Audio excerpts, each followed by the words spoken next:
Good morning, everyone. My name is Jennifer Schwartz, and I manage system-wide programming for the Houston Public Library. And I am so proud to be co-emceeing the Liftoff Houston program, a program that is helping to shape Houston's small business landscape. Joining us later will be my co-MC, Larry Payne, someone who is no stranger to Houston and who has been past MC for the last few years.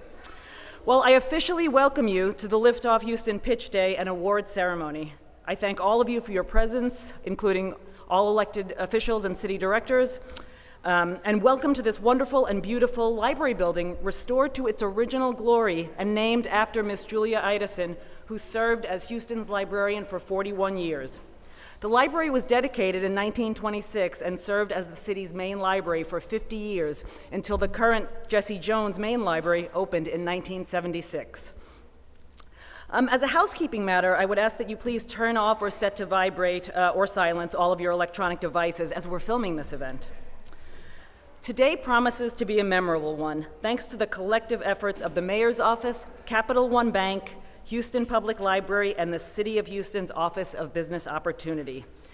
A special thanks to HTV for capturing all elements of the program, and SCORE for their support to each of the Liftoff participants, as well as those organizations that have contributed in some way to the success of Liftoff, including the organizations represented today in support of the business resource tables, including Start Houston, Neighborhood Centers Incorporated, Lift Fund, People Fund, Money Management International, Houston Business Development Incorporated, the Office of Business Opportunity, and Houston Public Library.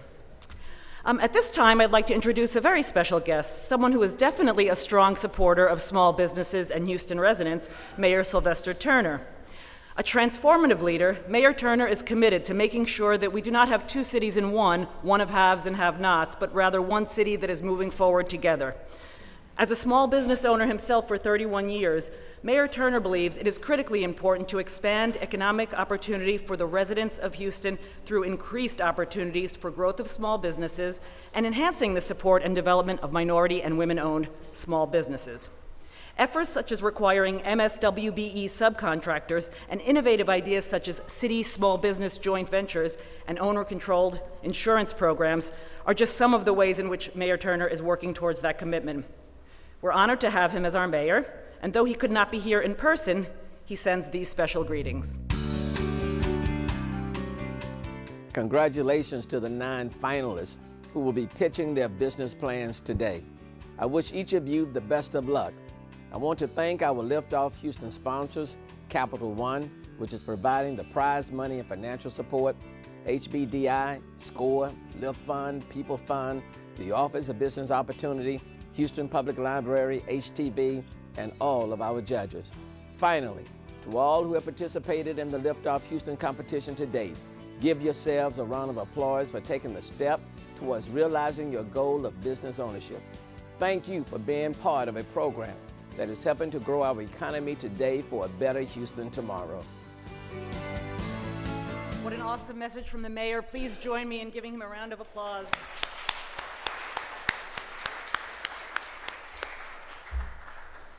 At this time, I'd like to acknowledge another important supporter of small businesses, Capital One Bank. Capital One serves as the signature sponsor of Liftoff Houston. The city is extremely grateful for their support over the last 4 years. It's made this program possible. Capital One has provided to date $200,000 in cash awards and additional funding to support the program overall. They facilitated financial workshop series and provided financial mentoring in support of the competition. Please join me in providing a warm round of applause for their continued support of the competition.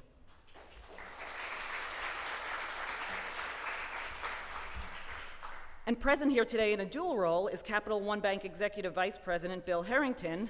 Bill has worked for Capital One for 29 years. He began his banking career in Houston in 1983 with Interfirst, now Bank of America, and moved to Hibernia in New Orleans in 1986.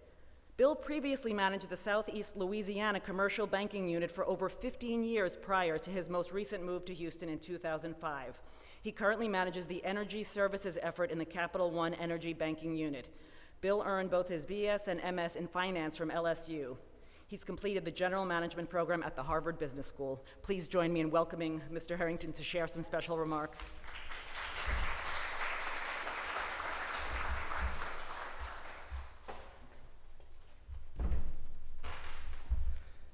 Thank you, Jennifer. Good morning. As I mentioned, or as Jennifer mentioned, I'm Bill Harrington, EVP of Capital One Bank, and this is an exciting day, very exciting day. So I reviewed the business plans this week, again last night, and also this morning, and all are impressive, all are inspiring, all are thought-provoking, so I congratulate all of you for that. It takes courage to step out there and start your own business, and so I congratulate all of you for doing that. Over my career, I have reviewed thousands of business plans, and I can tell you that we have our work cut out for us today. We really do. So congratulations on that. Capital One is committed to advancing small business development, skills for the 21st century, and financial well-being. We're proud to once again sponsor the Liftoff Houston competition. As part of our sponsorship, we're providing cash prizes totaling $30,000 to the top 3 winning business plan submissions in the categories of product, service, and innovation. Prizes of $10,000 will be awarded in each category. Capital One is fortunate to have great partners in this program: Mayor Turner, Carlicia Wright, and everyone in the Office of Business Opportunity, Dr. Rhea Lawson and her staff at the Houston Public Library. Jennifer, is truly a collaborative effort. I'd also like to acknowledge at our company, Marvette Howard, who's on our Capital One Bank Community Development Banking team here in Houston. Marvette, where are you? Thank you, Marvette.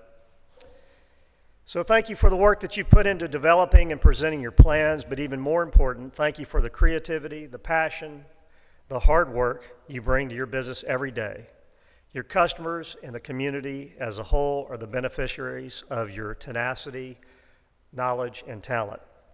Small business is a driving force for both the U.S. economy and our Houston economy.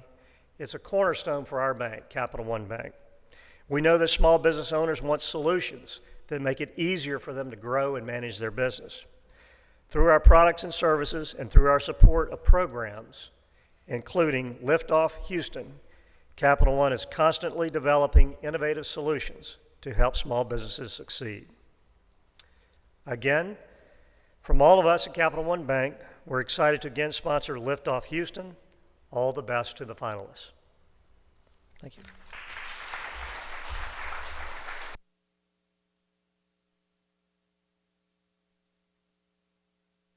Again, Mr. Harrington, let's hear it for him again.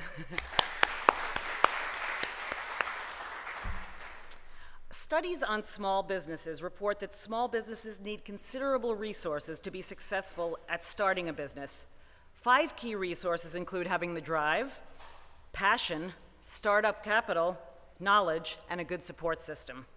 The Liftoff Houston Business Plan competition was designed to align with all of these critical resources. Startup capital. We offer $30,000 in cash prize awards, $10,000 to each of the top winners in the categories of innovation, product, and service, thanks to Capital One Bank. Knowledge, which comes from participation in workshops ranging from business plan basics to presenting capital requests to financial institutions designed to help the applicants with the successful development of their business plans, and offered by subject matter experts. And of course, participants benefit immensely from the vast free resources available through the Houston Public Library and Office of Business Opportunity, such as access to technology, skills training, and business databases. A good support system. A key component of the competition was the opportunity for participants to have one-on-one consultations, volunteer professional business mentors, as well as sessions with bankers. This entrepreneurial competition was created to engage and empower Houstonians seeking to start a new business in Houston by providing them with access to essential information, resources, and support necessary to develop a sound business plan as a first step toward realizing this goal. Here today, also serving in dual roles as judges and to share how Liftoff Houston has helped to realize their goals of starting a business are the 2015 winners. Please come up as I read your bio, and then please present in that order. For product business, we have Mario Garcia, whose company is Mandarinos Cafe, a Houston-based business importing specialty, high-grade coffee from a family farm in Honduras to be commercialized among the coffee roasters in Houston. Is Mario here? We're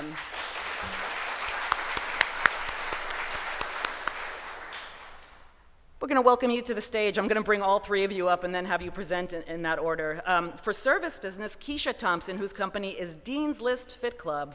They offer school district employees the benefits of stress-free practices, healthier nutrition choices, self-motivational techniques, and exercise programs. Can we welcome Ms. Thompson to the stage?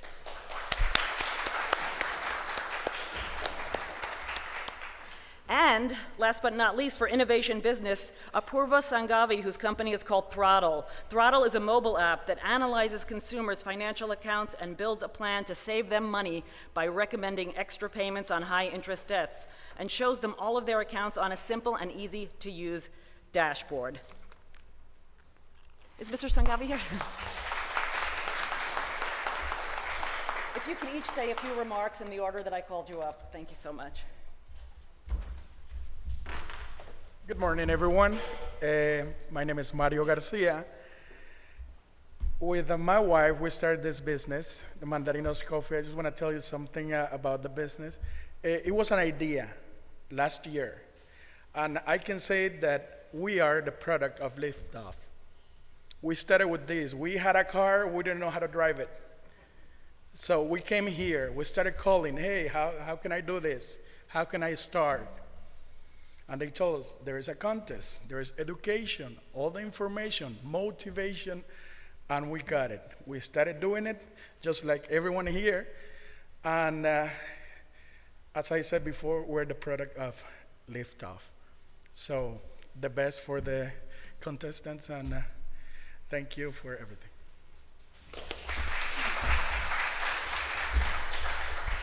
I'm a little shorter. Good morning. It is an absolute pleasure to be here. And congratulations to those who are coming forth with their business plans. This is the first step, to be able to put yourself out there and to step out on faith and do what you love to do.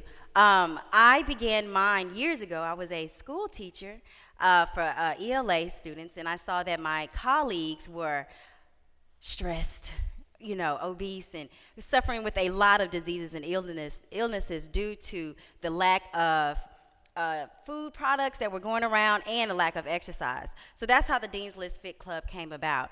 And I'm so thankful for Liftoff Houston, because it not only allowed me to just take an idea and expand it to something big, but to actually put forth the passion and allow everyone else to know what it is that I love to do and how we all can pitch in and actually help. So this is the start. I hope that no matter what happens at the end of this day, that only you can believe in your product, only you can believe in your service, and don't stop here no matter what the end result is. Thank you.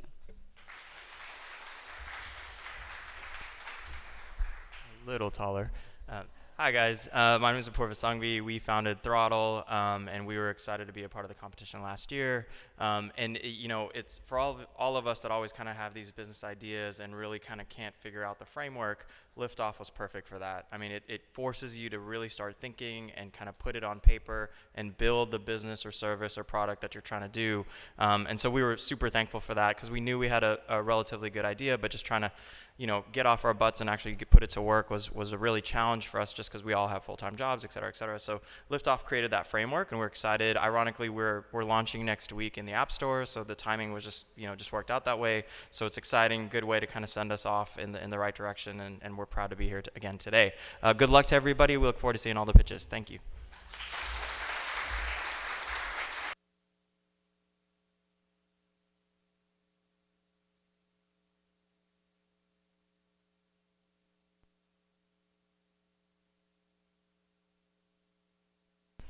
Thank you to all the 2015 winners for sharing those inspiring stories. What an amazing journey. The Liftoff Houston Business Plan competition is aimed to make more dreams of business ownership come true, and this year's program was no different. Launched in June of this year, over the course of about 6 months, more than 800 individuals from all around the city participated in orientations, workshops, and mentoring sessions, all leading up to today. Liftoff Houston partner HTV has compiled a video profiling the finalists from the 2015 competition who have advanced to this phase and been selected to give their final pitch presentations today. Let's watch that video.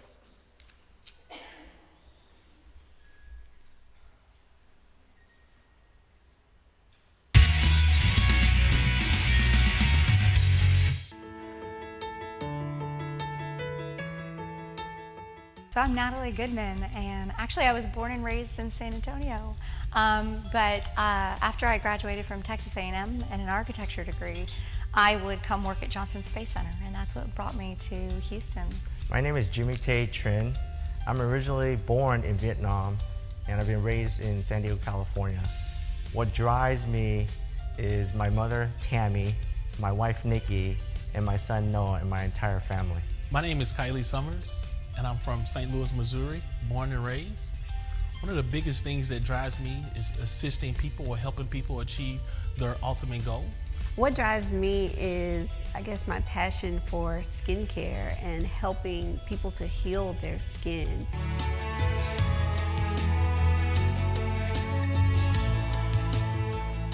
What inspired me to start this business was both me and Zach had off and on had been selling things online for a while, and we decided instead of turning it into a hobby to make it into an actual business. What inspired me to start BBSK Art Studio is that I have always wanted to start my own business. What inspired me to start Grant Source was frustration, trying to find business grants and the resources to secure them.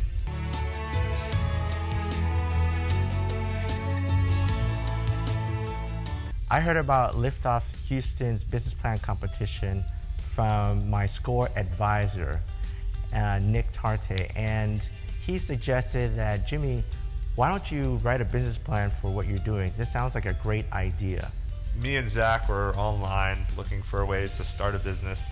We heard about Liftoff through a website. I guess they were promoting it, and we decided we would apply. We were probably about 2 or 3 weeks away, and we applied and got in, and now we're here. I heard about Liftoff Houston through an email blast. I get the City of Houston emails, and the first time I think I may have deleted it, and second time around I saw it and thought, wow, this might be a really great opportunity, and signed up for the first class. I heard about the Liftoff Houston business plan competition from the public library system. I saw it and I jumped at it because I was already trying to research how to do my business plan.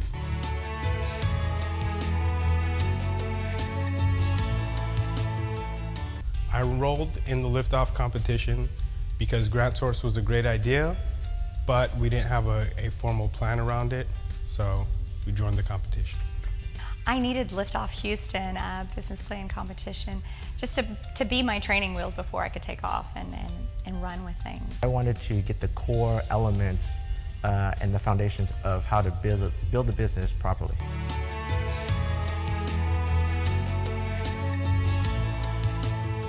Liftoff Houston has greatly impacted my goal of starting BBSK Art Studio because not only do they keep you motivated, but they give you the tools you need to learn about marketing and credit and financial resources. In business, there's no overnight success, but it made me really slow down and really think through all of the things that I needed to prepare myself just for the essential business plan. By giving us the tools that we needed to start a company, they gave us the strength and the encouragement and the confidence to be able to plan and build a company.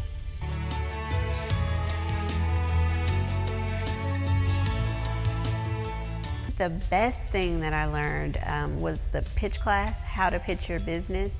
It was amazing. It taught me all kinds of different things about what a potential investor is looking for, what they want to hear about. So I'm actually really excited to pitch my business this weekend. You know, I learned there's a lot of moving parts in a business, and that you have to really segment and learn all of the key components that are applied in a business, because anything can happen at any moment. One of the biggest things that we've taken away is the programs out there for funding for just small businesses at low interest with the SBA.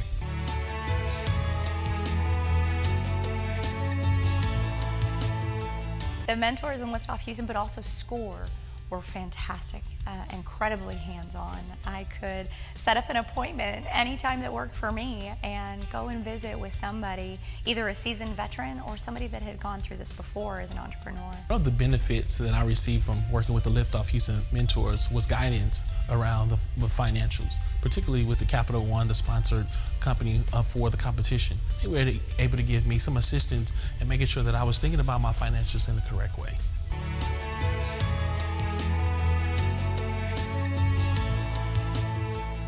The cash prize will help us greatly. We're going to use, some of the money for marketing and advertising, so we know we need to get our name out there. Will greatly help in leasing a space, buying the art materials necessary. The cash prize is going to be very helpful in helping me to secure my first set of inventory.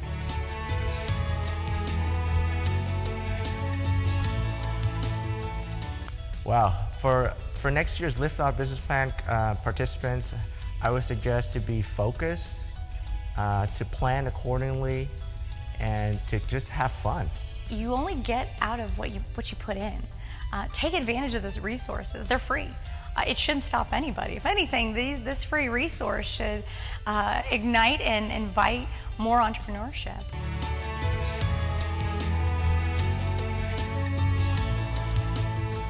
Five years from now, if I'm on the Houston Business Journal cover, it's going to say local Houston woman sets the skincare market ablaze. BenDebt successfully helped people pay back over $1 billion of their student loan debt.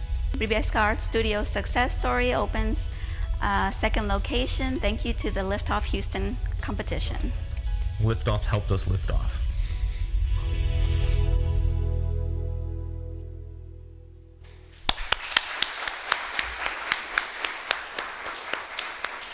Thank you, HTV, outstanding as usual, and congratulations to all of our 2016 finalists. Let's give them a round of applause. So it's time. At this juncture of the program, we're going to proceed with the pitch presentations. Is everyone excited? The presentation format for the event is as follows. There will be 3 pitch category rounds: innovation, product, and service. Each pitch category round will last approximately 45 minutes. Each finalist will have the same time allocation. That's 4 minutes for the presentation, 6 minutes for Q&A, and then we'll transition to the next presenter in 2 minutes. Each judge will have the opportunity to ask one question of the finalists, along with a follow-up question, or to provide feedback to the finalists. The presentations will be scored based on the following categories: presentation and communication, practicality, creativity, fund allocation, and sustainability. We also have a new component this year that we're piloting, Fan Favorite, where you're able to vote for your favorite pitch in each category at twitter.com/Houston, Texas, and I hope these are up and working, and facebook.com/Houston Mayor. Houston, are we ready for liftoff? I'm now going to introduce the celebrity judges who have the unenviable task of selecting the top 3 grand prize winners. I'm going to read all of the judges' information, and then I'll invite them to the stage for their categories.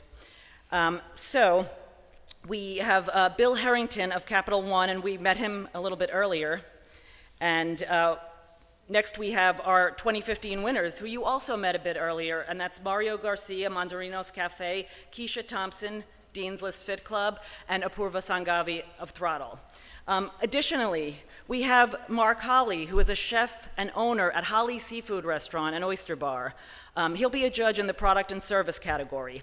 I'm going to tell you a little bit about Mark. We haven't met him yet. Mark Holly's passion for food and cooking first took hold in Dayton, Ohio, where he was born and raised, inspired to make a career in food, helping both his mother Vivian and stepmother Mary in the kitchen.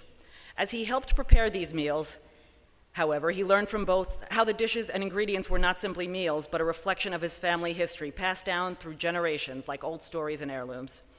Holly was hooked. While beginning formal culinary schooling in Ohio, he worked as an apprentice at a popular local restaurant. His growing experience led to a passionate interest in French cooking and skills, a passion that first brought him to Houston in 1983. After working as a saucier at the first Meridian Hotel and then Four Seasons Inn on the Park, one of the most promising doors in his career quest swung open. Offered a position with the renowned Brennans of Houston, the young chef began an education in Louisiana and Creole cooking under famed chef Carl Walker. In the year 2000, executive chef Holly opened a new upscale seafood restaurant called Pesci. In almost no time, he had raised the bar on seafood, and this became the leading seafood restaurant in Houston, garnering media attention and recognition, as well as countless awards. 10 years later, in 2012, the restaurant was sold and closed, but today we have Holly's Seafood Restaurant and Oyster Bar, a thriving culinary experience located in Midtown, actually, I think. It says downtown Houston. And then we have, as a judge, Sandra Louvier. She'll be judging in the innovation category. Sandra joined Houston Community College in May 2009 to create the Center for Entrepreneurship at HCC Northwest and to implement the innovation grant that funded the creation of HCC's entrepreneurial certificate programs. The C4E offers workshops, seminars, classes, certificate programs, and the annual HCC New Spring Business Plan competition. In 2015 and 16, the Center for Entrepreneurship Activities and Presence have been expanded to both the HCC Spring Branch campus and the HCC Alief Hayes campus. The center's HCC New Spring Business Plan competition, BPC, awards over $30,000 of seed capital and in-kind prizes annually to 5 finalist teams and approximately 25 teams moving through the 3 months of competition, mentoring, and training. She received a BS in Hotel and Restaurant Management and an MBA in Finance from the University of Houston and has also taught franchising there. Sandra is also a graduate of HCC's College Leadership Program, 2013, the Houston West Chamber of Commerce's West Houston Leadership Institute in 2014, and of Leadership Houston, class 34, I believe, Roman numerals, in 2015 and 16. We're now ready for our pitch presentations, and we drew straws this morning and we're going to start with the product category. So we're going to welcome judges Bill Harrington, Mario Garcia, and Mark Holly to the stage, to the judging chairs.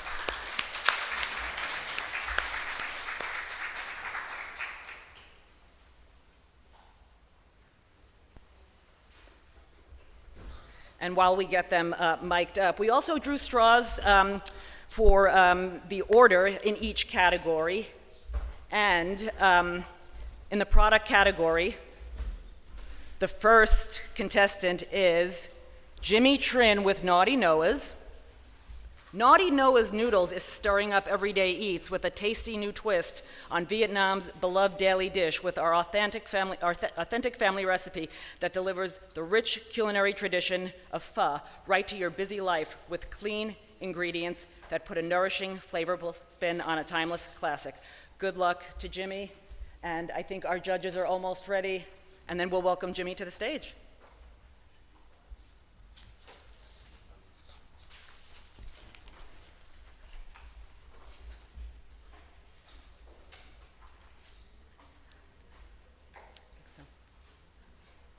Yeah.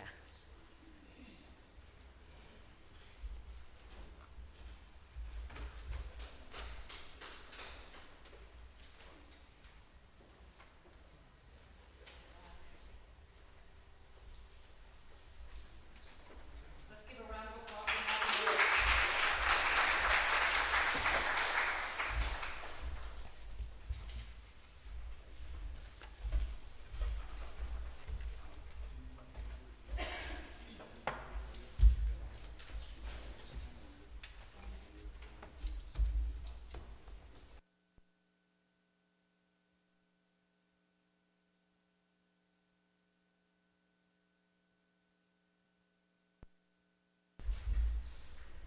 Well, good morning, everyone.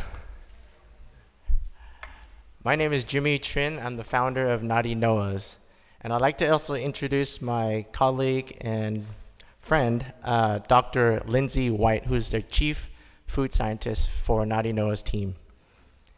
Let me ask you all a question. By a show of hands, how many of you have had ramen noodles? Wow, that's a lot. By show of hands, how many of you have had Vietnamese pho noodles? Great. Well, introducing Naughty Noah's.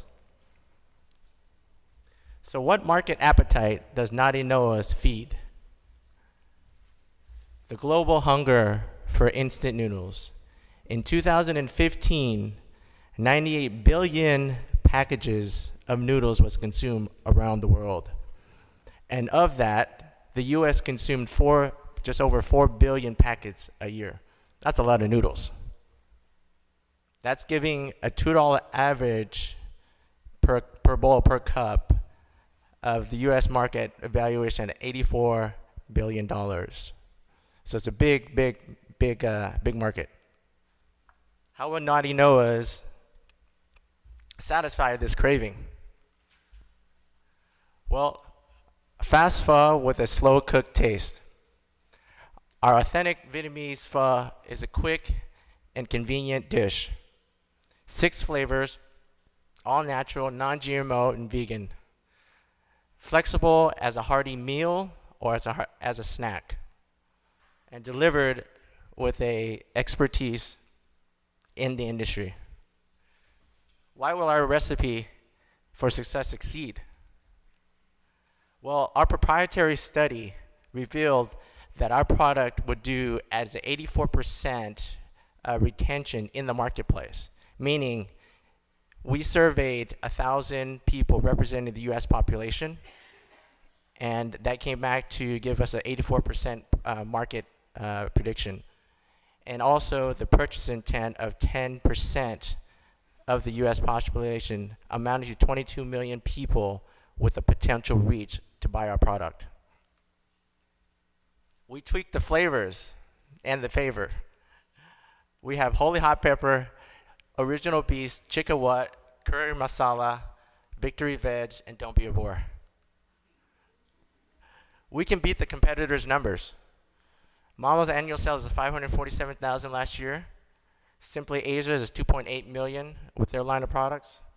Naughty Noah's advantages: we have higher quality ingredients, fun, flexible packaging, brand tailored to meet the millennial tastes. We wrote the book to build our brand. Market trends identified, demographics, competitive analysis, and so forth. How we sustain our business? Product produced in Houston's workforce. Locally sourced ingredients, recyclable, reusable packaging. How will Liftoff Houston funding our balance sheets? Here's a list of that. What's our financial forecast? There it is. Thank you and bon appetit.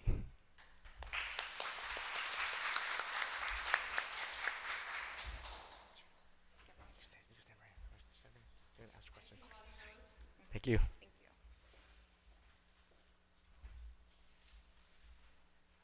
You can go ahead and have a taste of the noodles there.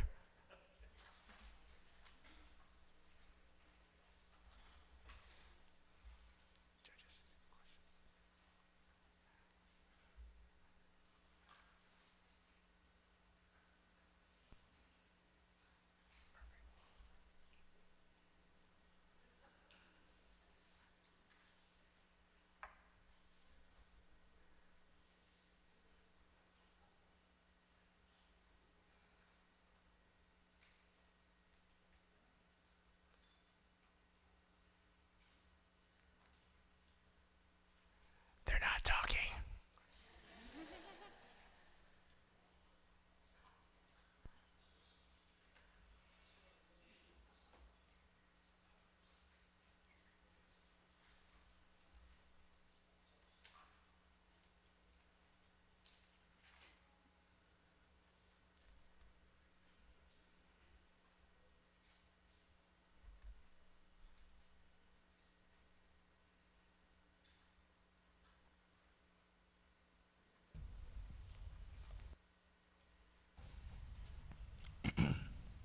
Hello. Is it on? Hello. First of all, good flavor. Noodles taste healthy. Thank you. Smells good, nice aroma. Love the packaging. It's bright. It's interesting. I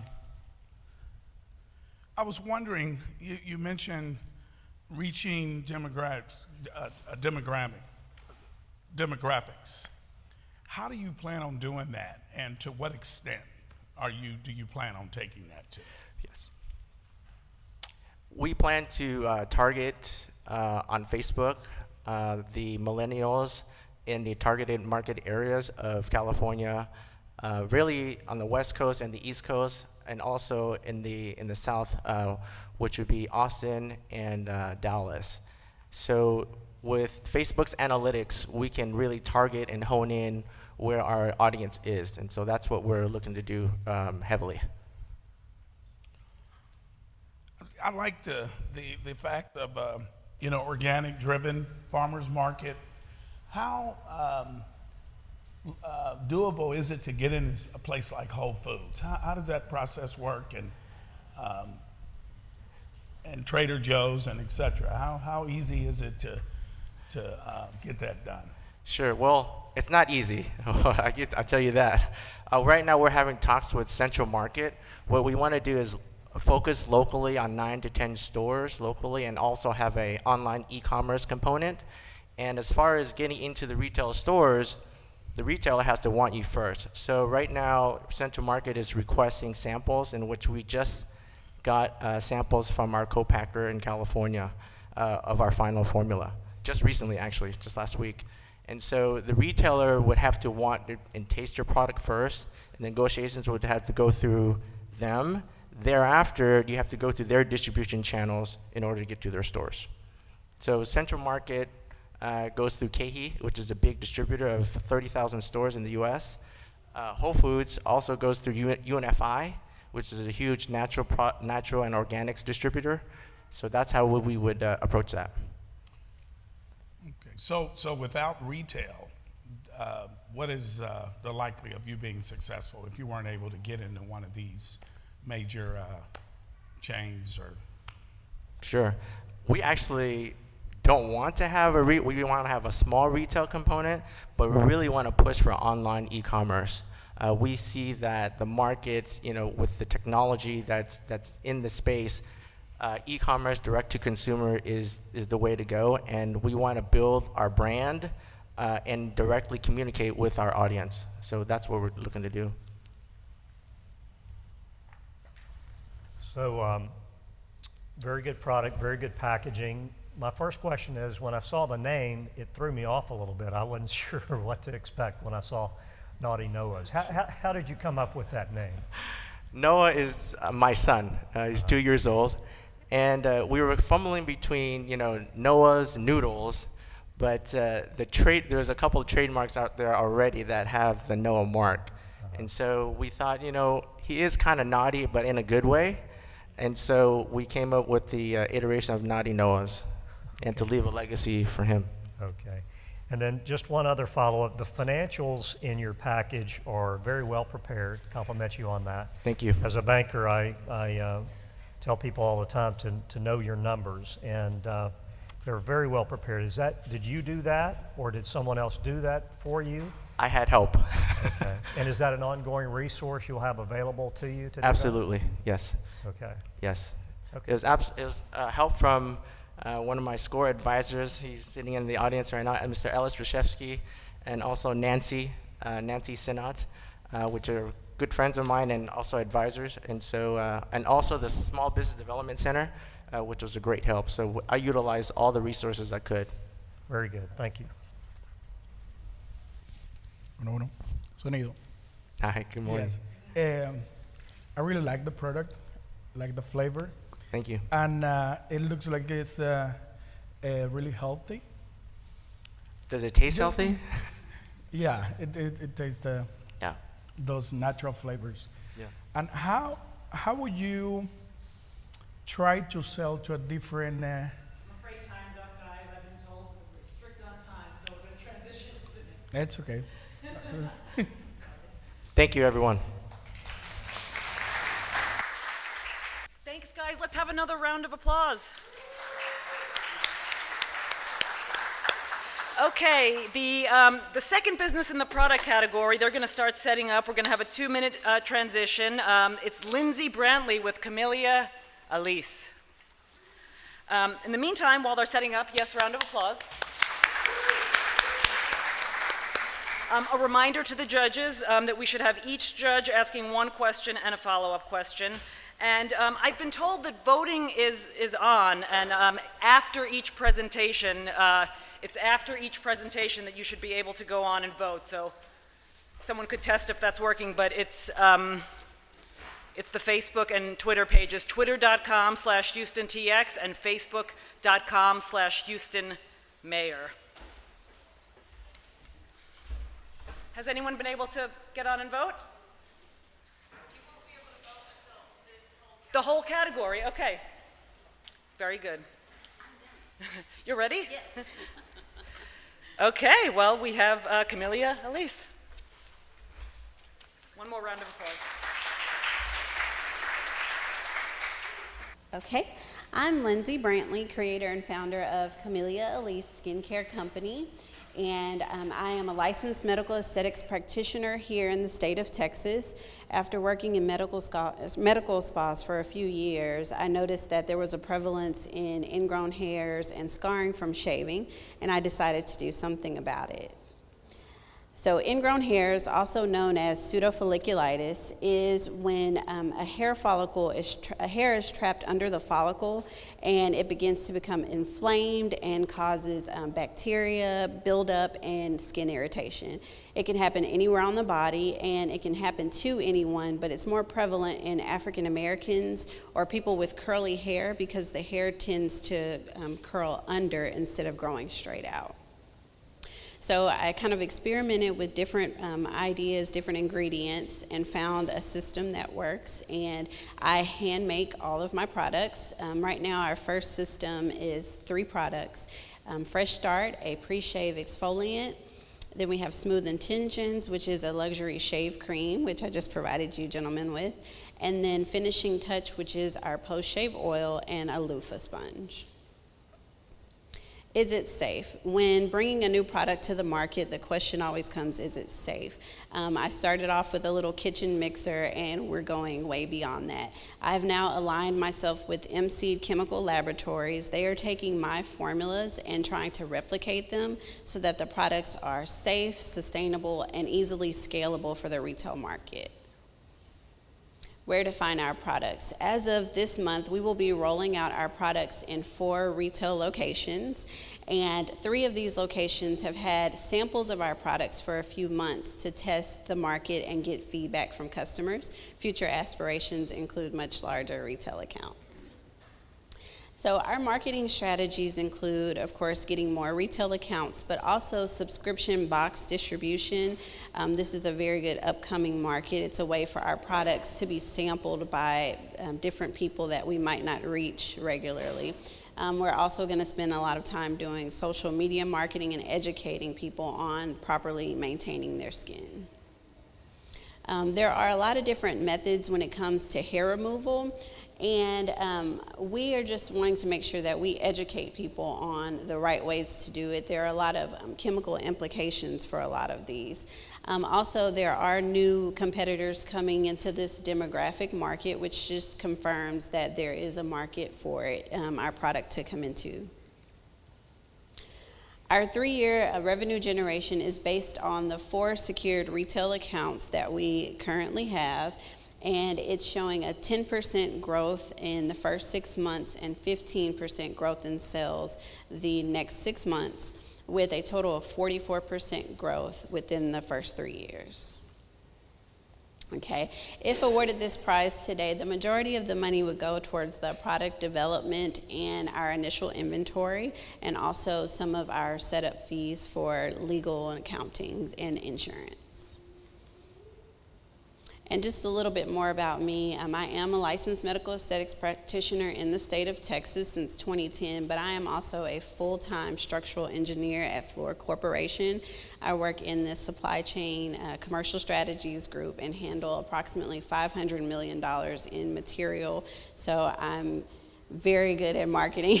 I'm also a full-time mother and wife, and I'm originally from Houston, Galveston, Texas. I've been in Houston since 2008. So thank you very much, and I want you guys to try the products out. I think I'm gonna start this time. Interesting product. I really like the presentation. And basic question. I'm new on this. How do I use it? How to apply it? What can I expect? Okay, so it's a 3-step system. So you're basically going to take the scrub and exfoliate your face. Then you would take the shave cream that I gave you here. And that is before or after the shaving? This is before. So you want to exfoliate before you shave. Then you're going to use the shave cream and regularly shave. That's what that is, just a regular shave cream. And then afterwards, you're just put the oil on. It provides moisture to your face. Okay. So pretty simple 3 steps.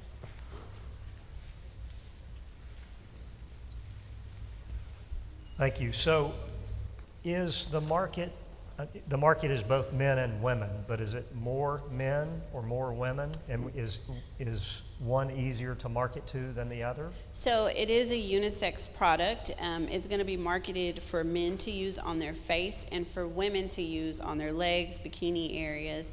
And I'm going to be doing marketing for both. I actually just recorded demo videos to show people how they should be properly using the system.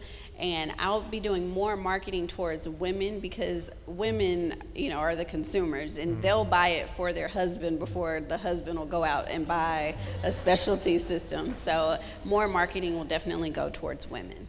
Okay, but the user would be both. Men? Yes, it's both. You think what's the split between the use of it? You think the use of it is going to be probably about 60% women and 40% men. So more on the women's side than men. Okay. Yes. One thing is, you said your total, to get going was $10,000.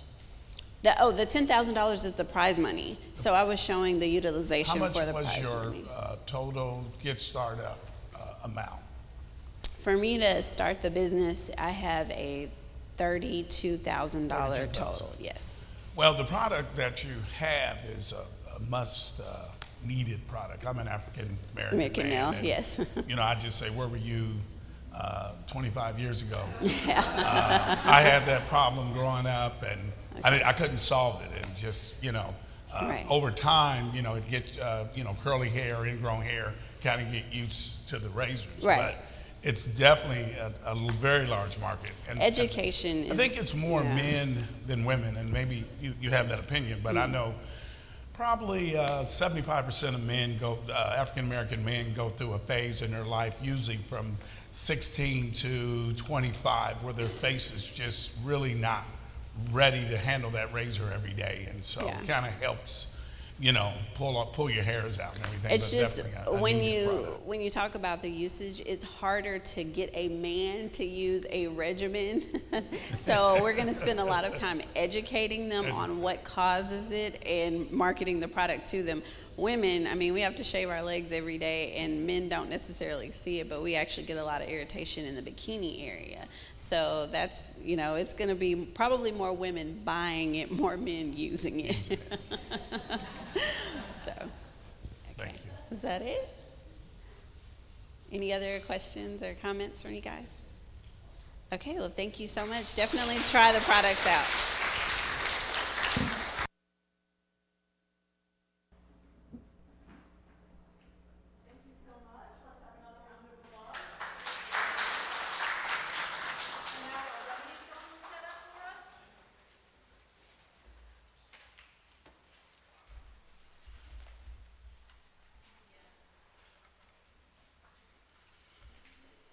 So a reminder that after each category, you should be able to vote on Twitter at HoustonTX. We don't think it's up on the Facebook. It's Twitter at HoustonTX.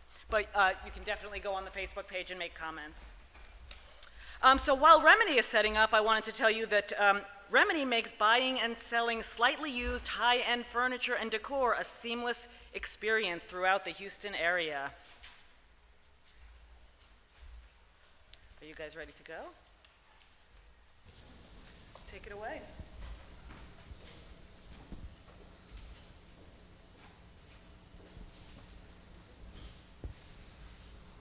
Hello, my name is Jonathan Wolf. And I'm Zachary Samet, and we're the founders of Remedy. I have a background in sales and marketing, and I've worked at a number of companies and startups. I worked at a hotel liquidation company where we liquidated 5-star hotels and sold their used furniture to the public.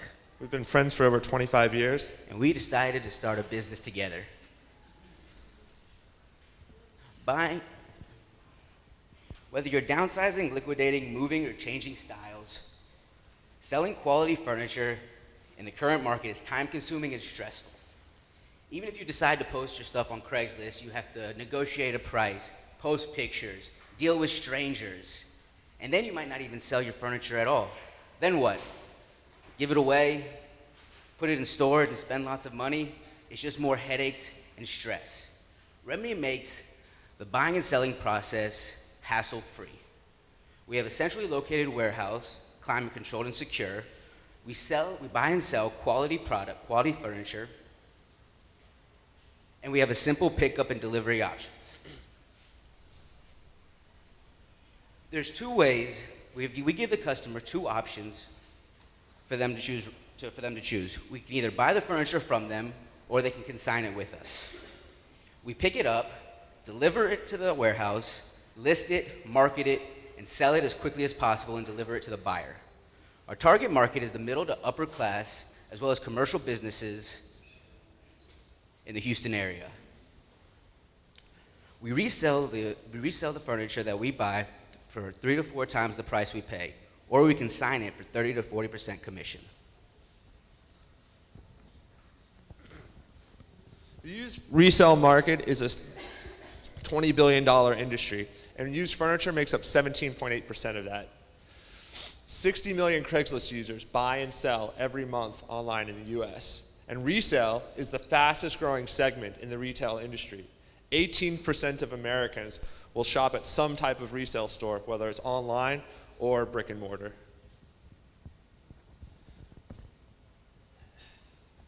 Remedy's hit a few milestones since we started. We've acquired $20,000 in angel investment from family and friends. We've moved from a 10 by 10 storage unit all the way to a 2,200 square foot warehouse with over $20,000 in inventory. This is the homepage of our website. This is the front of our warehouse. And these are the few of the items that we've recently sold. Remedy does have some competition. Craigslist, eBay, Green Sheets, Facebook, brick and mortar stores like Goodwills, thrift shops, consignment shops, and antique stores. But Remedy also has a competitive advantage. We focus on specific demographics. Our blend of buying and selling, as well as consigning in the Houston area, maintains our niche in the market. Our demographic is normally middle class to upper class customers and small to medium sized businesses with a focus specifically on the retail furniture industry. We streamline the entire whole furniture buying and selling experience for a customer. We plan on using the prize money to help buy us a delivery truck, as well as marketing and advertising around the city of Houston. We're going to use it for our utilities and to finalize our final stages of our website. Adding new customers will increase our total monthly revenue through higher volume of consignments and direct purchases. We are planning to put all the money, all the profits back into the company so that it will increase our inventory as well as our cash on hand. Remedy is the best way to buy and sell quality used furniture in the Houston area. Thanks very much. Thank you very much.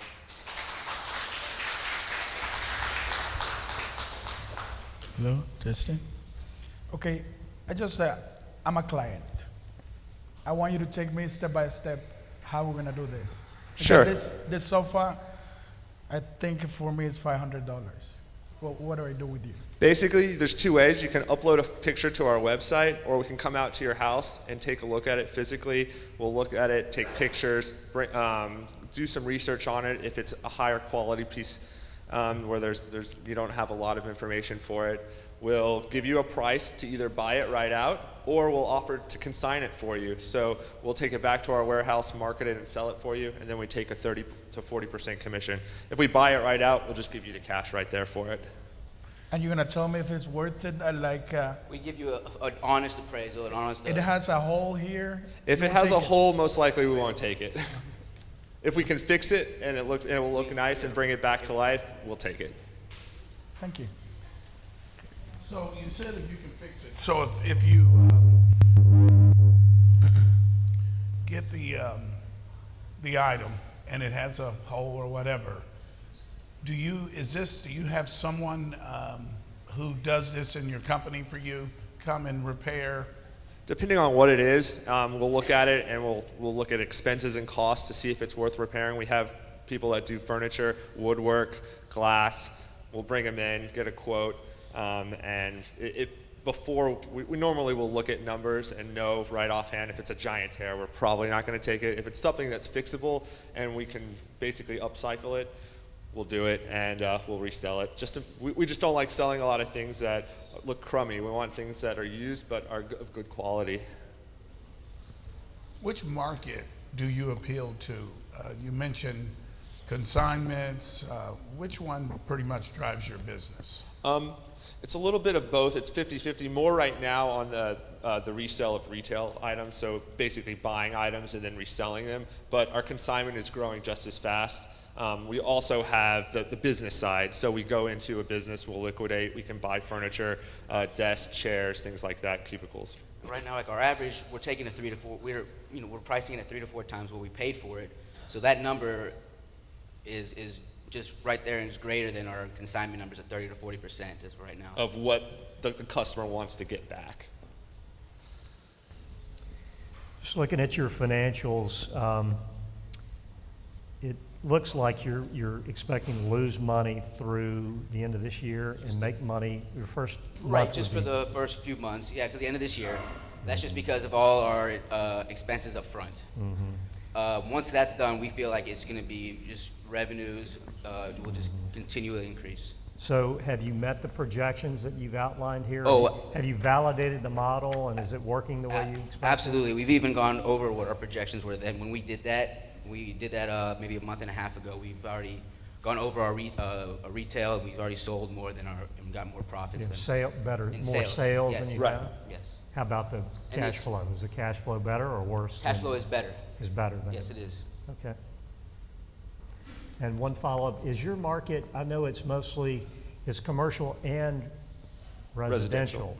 And I understand how you would communicate with companies better, but how do you communicate with sellers? You say you communicate with sellers by email. How do you do that with a residential seller? It's going to be very similar, but we can target social media. Our website, we're going to be pushing more SEO and analytics so that we can bring up people that are just searching, how do I sell my furniture in Houston? And we would be coming up on top of that. Word of mouth right now, and then with the infusion of our investment that we've gotten for angel investment, we want to do more ad marketing in magazines and newspapers in the city. And just one last question. You say you're going to use it to buy a truck. Well, how are you doing it today? Right now, we rent. You rent, okay. That's keeping our expenses pretty high. I see. Okay. Thank you very much. Thanks. Thank you.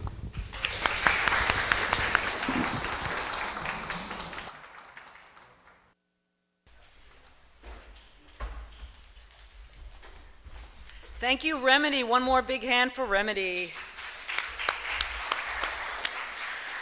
So those were 3 wonderful pitches in the product category. And again, I did learn that the poll is up on Twitter at HoustonTX. After each category, you'll have 5 minutes to vote. The next category is the service category. And for that category, we're going to have Mr. Harrington and Mr. Holly remain. Mario, thank you very much. And we're going to welcome to the stage Ms. Keisha Thompson. And Natalie Campos Goodman is first up in this category with Green Money Search. Green Money Search connects citizens to government incentives that help promote sustainable practices. So good luck to Natalie.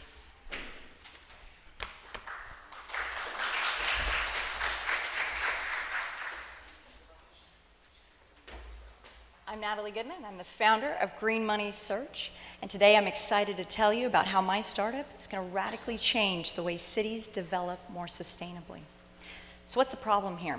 Well, the problem's twofold, and in order to solve it, you have to start with cities. So our target market is actually cities. And in cities, you have the government who governs a city, and you have the citizens who live in the city.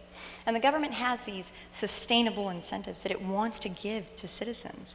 And citizens, they want to know about this free money to implement more green practices. And both groups know the benefits of going green. However, the government lacks the digital infrastructure and the marketing capability to get the word out to the citizens that these incentives exist. Because of that, citizens lose out on the ability to lower their cost of living and lower the cost of doing business. Oops. So how are we a solution to this? Well, we are that digital infrastructure through our database and our application portal, which is housed online on our website. And we are that marketing capability in that we, on behalf of cities, we promote incentives for them. So we have direct marketing campaigns to those citizens to bring them to our website and apply for those specific programs. But we also have a general marketing campaign to let citizens know that finally a one-stop shop exists where they can search for incentives, they can verify their eligibility, they can apply for those incentives, and then we're going to locate professionals in the area to finish out their projects. So you can see what our closest competition, which is honestly, it's mostly tax consultants, are doing to fill this gap. You can see what the government's doing to try to fill this gap, and you can see how we check all the boxes needed to fill this gap. Traction and opportunity. So that green leaf up there, that indicates where we are in that 5-year timeline. So you can see we're just shy of 6 months, but nonetheless, we have all our key partnerships in place for, in time for our first city to sign on, which we hope to be at year's end. From there, our fiscal year starts, and in year 1, we'll bring on that second and that third city. In year 2, we're actually, we could dive into our pipeline. We have had several cities reach out to us, and they're interested in working with us. But instead, we're going to hold back.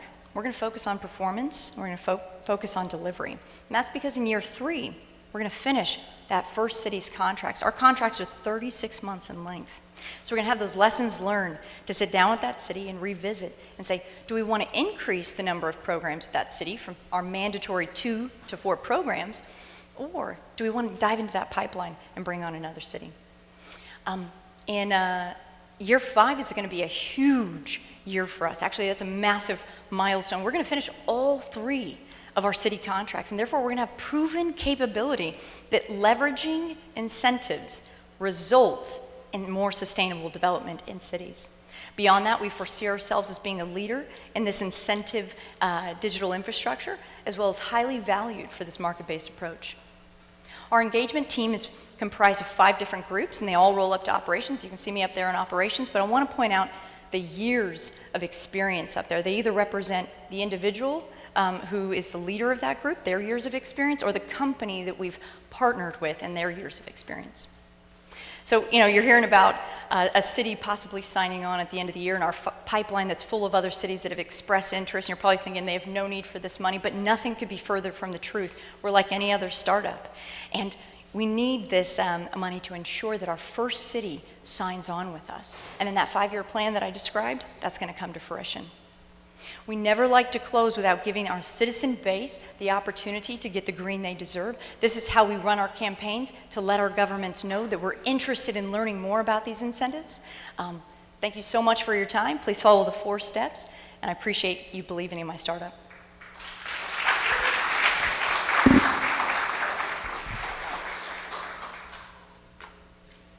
Good presentation. So Can you say which city is the first one, or is it not? Is that that's fine if you can't. No, I can't. Is it a big city? Or What I can tell you is I can talk to you about the 3 cities we're already engaged with.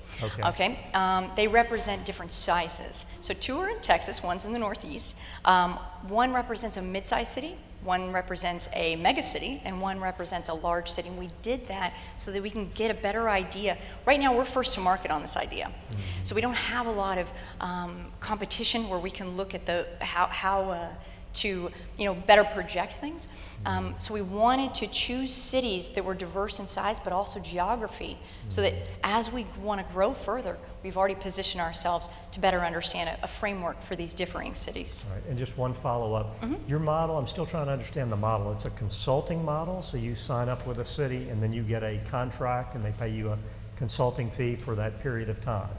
Right, it's actually done, so that's a great question. So I think you're asking more of how we make money, right? So we have actually 3 streams of revenue, but we only focus on the primary stream. So only one of those is primary, and you're right.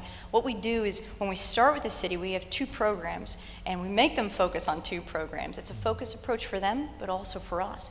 And if you look at those 2 programs as sort of a bucket of money that the city wants to give to these citizens, we have an administrative fee on each of those programs, and that's our primary source of income. The other 2 ancillary streams of revenue are through the application fees that we charge. We're actually getting city feedback. Some cities are saying, you know what, we don't want to charge small businesses and homeowners under a certain amount to have this service, so we just increase that administrative fee and instead offer that free. So it kind of varies a little bit by city, which is why we don't really look too much to those 2 ancillary funds. Okay, thanks. Can you elaborate? You mentioned the incentive program. Yeah. Elaborate on the incentive programs? Yeah, Sure. There's a lot of them out there, actually. As we've gone through this exercise and as we've talked at all different levels of government, we're discovering there's more. But a good one would be energy efficiency, right? So let's take a broad category here. There's energy efficiency for homes. There's energy efficiency for commercial. And so you can, a good existing program would actually be maybe through CenterPoint. They have some that you can go and apply on. That would be a great tangible example for us to use right here. And so if you're a homeowner, you're going to go online, you're going to look at the different programs that are there, and those could be applicable to you. Or if you're a business, you're going to look at different ones. But what we're trying to do is bring it to one place and not spread over several websites. And we're trying to not have citizens do all the legwork in reading those applications, which are incredibly complicated, and instead facilitate them through each step of the process so they're not falling through the cracks. A lot of citizens will give up just because it's too cumbersome. Okay. Oh, sorry. Hello? Oh. So just to be clear, so when you talk about the programs, the programs are geared for like certain interests. So if I'm a homeowner, I'm going under this particular program to find this particular incentive, and then I go to another category if I'm a business owner, and then I look under those programs, and you understand? No, absolutely. Okay. So our website actually can entertain both of those. So the way it works is you're going to come to our website, right? You're going to fill out a survey. I want to note that we do not charge citizens at all to search, our first step, right? This is public information. We're not going to charge for that. But if they want the facilitation past that, there's that application fee sets in, right? Okay. But you want to come here and you want to look at your home and your business, right?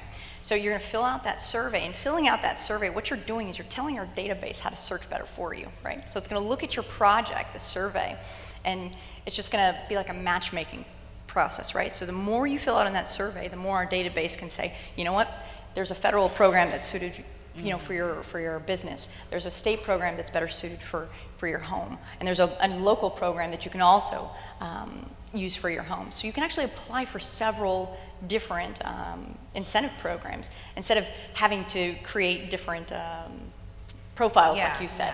No, okay. It's you singular as a profile. You have about 1 minute. Sorry. So are there any challenges that you faced thus far with the partnerships that you have going through this? So the local partnerships, not so much. We've just experienced a great amount of support because there's so much of a need for this, not just from the citizen side, but the city side. Everyone's really excited about it. What we are facing is that, it's a big task to take on, but we try to keep it in bite-sized increments and just take it, honestly, one step at a time. And with those lessons learned, we put them back into our business plan and just keep moving along. Thank you.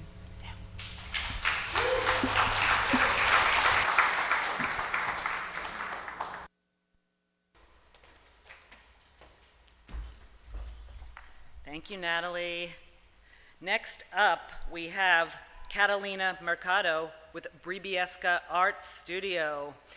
And Bribiesca Art Studio provides thoughtful, quality, fine art instruction for children and adults and brings original local art to homes and businesses. Let's give a round of applause for Catalina and welcome her to the stage.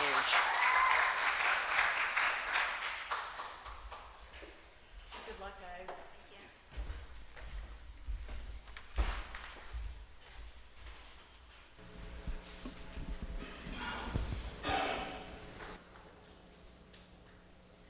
Okay, so my name is Catalina Bribiesca Mercado, and I'm the principal owner of we're in the idea phase. Bribiesca Art Studio, we're going to be in our education center, and we're also going to bring original local art to homes and businesses. I am a Grumbacher certified art instructor with Michaels. I'm also a practicing artist. My name is Jesse Mercado. This is my lovely wife. I'm a creative director within the disciplines of design, animation, and video production. The way this came about is when we moved, we were going to U of H and we moved to the suburbs in the southeast part of Houston. We couldn't find a quality educational enrichment program with an art focus for our daughter.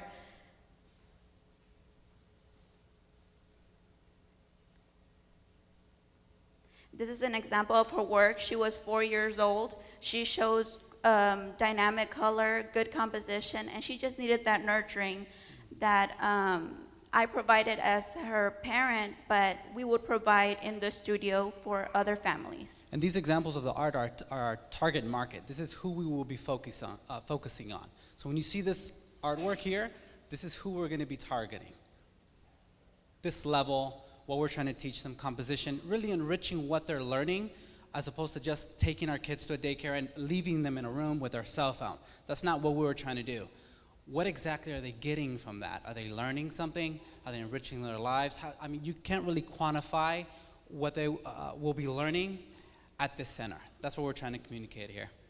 And you can see the great success that they're having. This is done by a 14-year-old. This one is mine, and this one is hers. Look how amazing she did in that one class.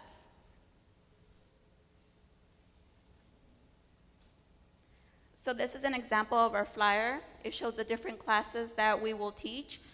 The main one that's gonna give us financial benefit to have money is the after-school program. That's our main focus, really to sustain the business throughout the year. We also have a Bright Eyes class, a Parent and Me class for 6 months to 2 years, Busy Hands, ages 3 to 4 years, and of course the after-school program and a summer camp, ages 5 to 12 years. We will also have family craft time on Saturdays. We will have adult and teen art classes in the evenings, and also have birthday parties and private events. So we're trying to cover all of our bases, but really that after-school program is what will sustain the business. And this is a map showing our competitors. They're all mainly in the museum district, and our proposed location, which solves their regional problem for all of this area that has to drive so far to go to regular classes. And even this one over here is still a little bit far from our proposed location. So that problem is very regional. So if you live on the outskirts of the Beltway 8 or 610 and you're trying to get some sort of after-school program that really enriches your kids' lives, you have to drive quite a ways. Houston traffic is horrible. So you're gonna have to drive all the way out there just to go to one class, 30 minutes, go back home, then come back. It doesn't make sense. So we're trying to make it regional, where we are, really enrich the kids' lives where they're at. You can't quantify what they're gonna be learning. They can't always stay on their cell phone. So we're trying to meet that need. And we actually did that with our son when he was 5, we Was drove, not fun. We drove 30 minutes It was not to fun. Pearland, and that was not great. As both artists, we know you have to come to the MFA in Houston in order to learn Picasso, to learn all these names, to really see the artwork. So we're trying to bring that artwork to them on a smaller scale to really broaden their perspective. Okay, thank you. You didn't mention support team. Do you have a support team? I mean, or having all of these locations, what would be your, who would work the different locations? And Well, to begin with, we would have one location. Yeah, we're in the idea phase. I would be the art instructor doing the day-to-day. We're starting small, having a humble space. Jesse would handle anything that has to do with The infrastructure of the business. advertising and marketing. Correct. And anything like that. So my wife is a teacher. I make regular trips to Michael's. That's awesome. She works as an art instructor at Michael's.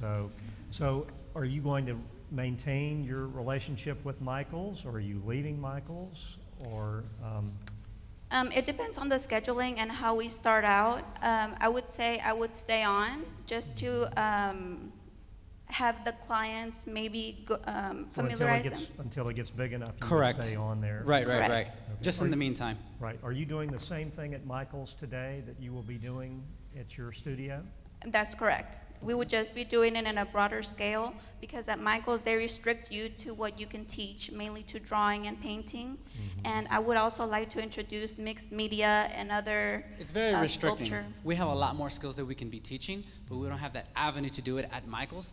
This system, this business allows us to do that. And you have classes at Michael's, or is it a one-on-one sort of teaching? We have classes at Michael's, but I really appreciate they can ask for a one-on-one because it's like one of the examples of the artwork was a 7-year-old girl, and she requires more one-on-one attention.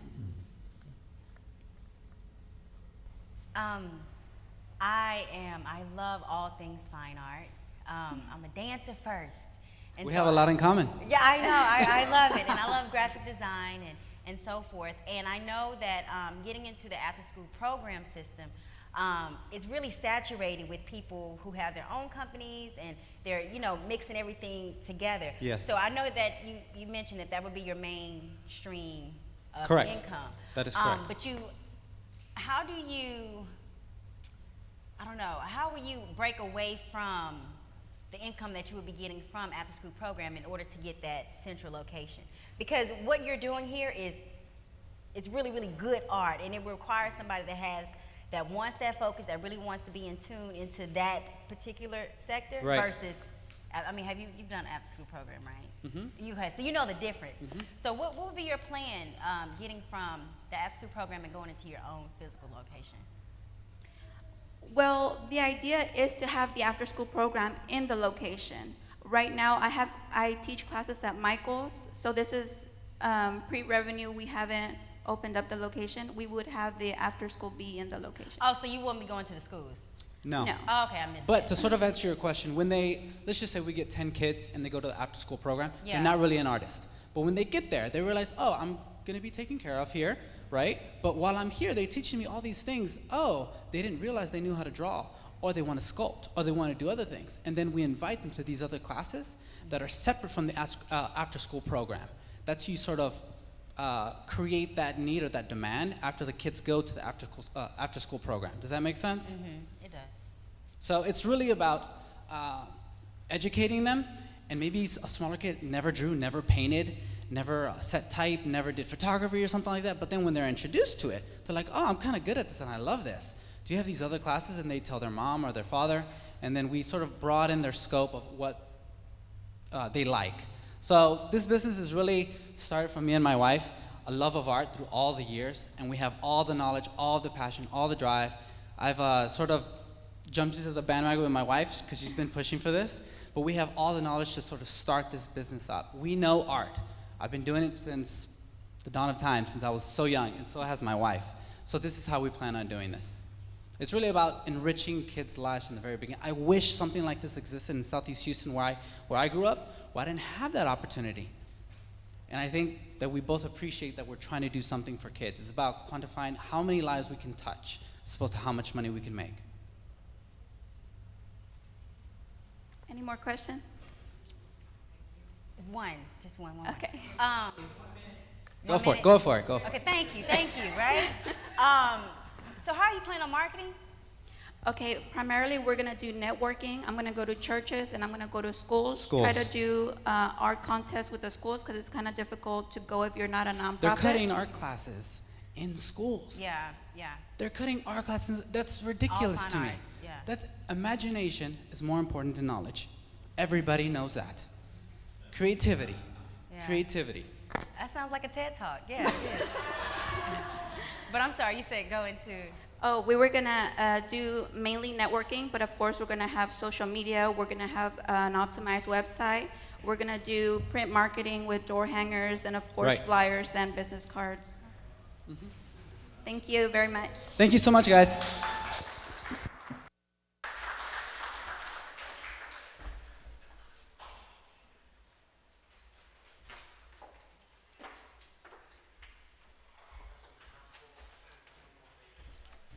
Okay, so that concluded our service category. Let's have a hand for all of our service. Oh, okay. I'm the Awesome Bites Company. Oh, I'm so sorry. We have one more in service. It's the Awesome Bites Company. Jennifer Ty and Rodolfo Rivera. Awesome Bites Company is an allergy-friendly and health-conscious bakery in Houston, Texas, born from the belief that we deserve food made with better ingredients that are safe to share with others. Give them a big round of applause. I'm sorry I put you in the wrong category. Don't scare me.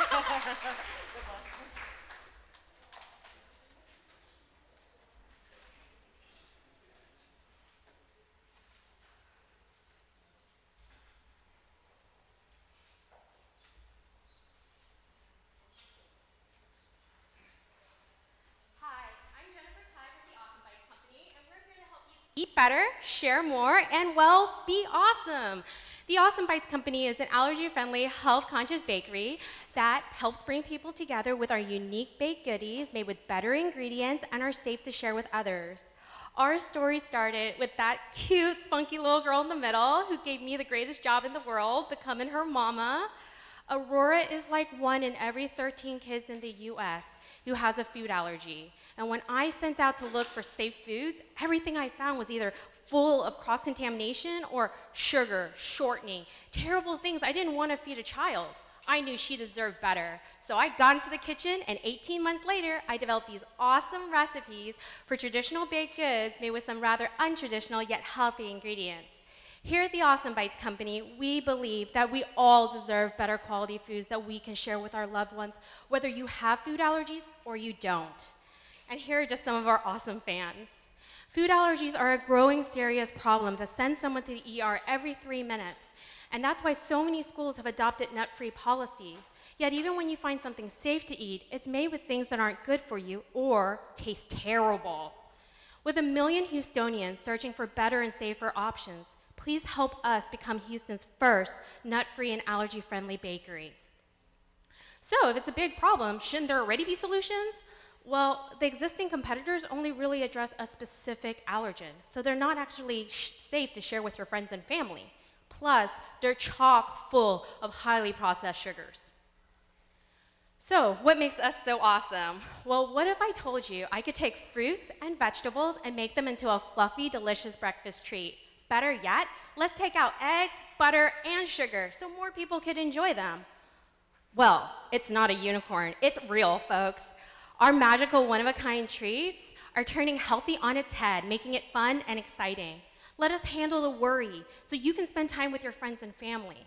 By the way, did I mention these don't exist anywhere else? Our super muffins are dairy, egg, soy, and nut-free, and we even have gluten-free options. Better yet, they have no added sugar whatsoever. No honey, no agave, no stevia. Instead, I cram a full serving of fruits and veggies in every 4 mini muffins. We even make gluten-free brownies and blondies that are high in fiber and protein because they're made with beans. They are vegan, non-GMO, without preservatives, artificial ingredients, and have 0 cholesterol. And I know you think they're gonna taste like cardboard or worse.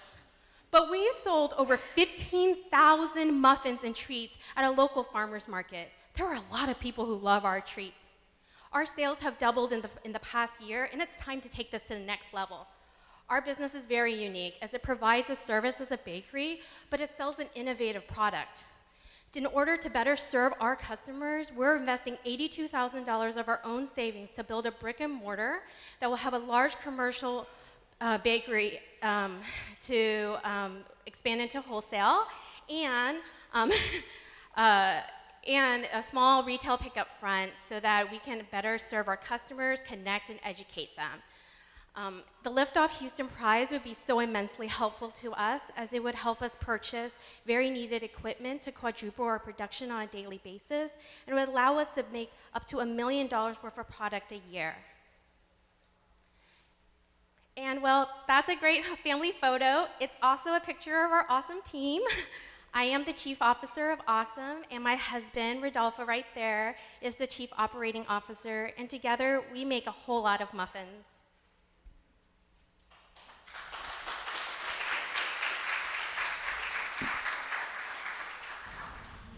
It's a great presentation. I have 3 children, and 2 of my 3 have peanut allergies. And I didn't realize how much that problem existed in society, but it's growing, and I hear about it all the time, and it's a serious problem. So, and I've tried your products, and they're very good. I wasn't sure if they would be based on all the things that I like. None of them are in there, but they taste really good. Thank you. So how does the price compare to other products? So you're selling in these small shops for the farmers markets, and then your plan is to go into these smaller shops. Correct. How will your product compare in price to just a non-allergic related product? How will it compare, and what is your margin? So right now I bake for my home because it's the only way I can make sure the product is very safe. Our cost of goods is 25% of our retail price. Okay. We sell the 4 mini muffins for $6.50, and we sell a large brownie for $3. If you go into a Snap Kitchen where they sell specialty items like this, the price is exactly the same. If you're thinking about comparing it to something like Sprinkles, they make cupcakes. Well, 2 of our muffins is equivalent to a cupcake, and 2 of that would be $3.25, where Sprinkles charges $4. I get a lot of customers and moms who actually buy for big birthday parties, and they don't seem to mind spending a little bit more for a product that they know is good and healthy for their children and is safe for everyone to share. I think there are a lot of moms, not just parents who have kids with food allergies, but parents who want to be a hero. They don't want some poor little kid sitting in some corner. They want them to be included.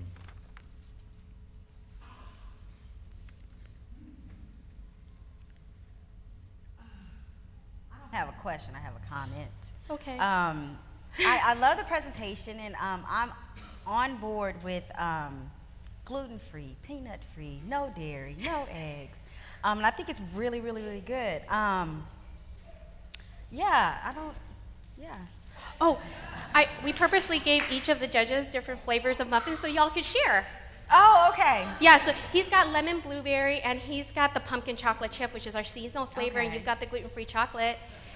So how long was the process for you you might have mentioned it. It took me 18 months. That poor man there ate a lot of bad muffins.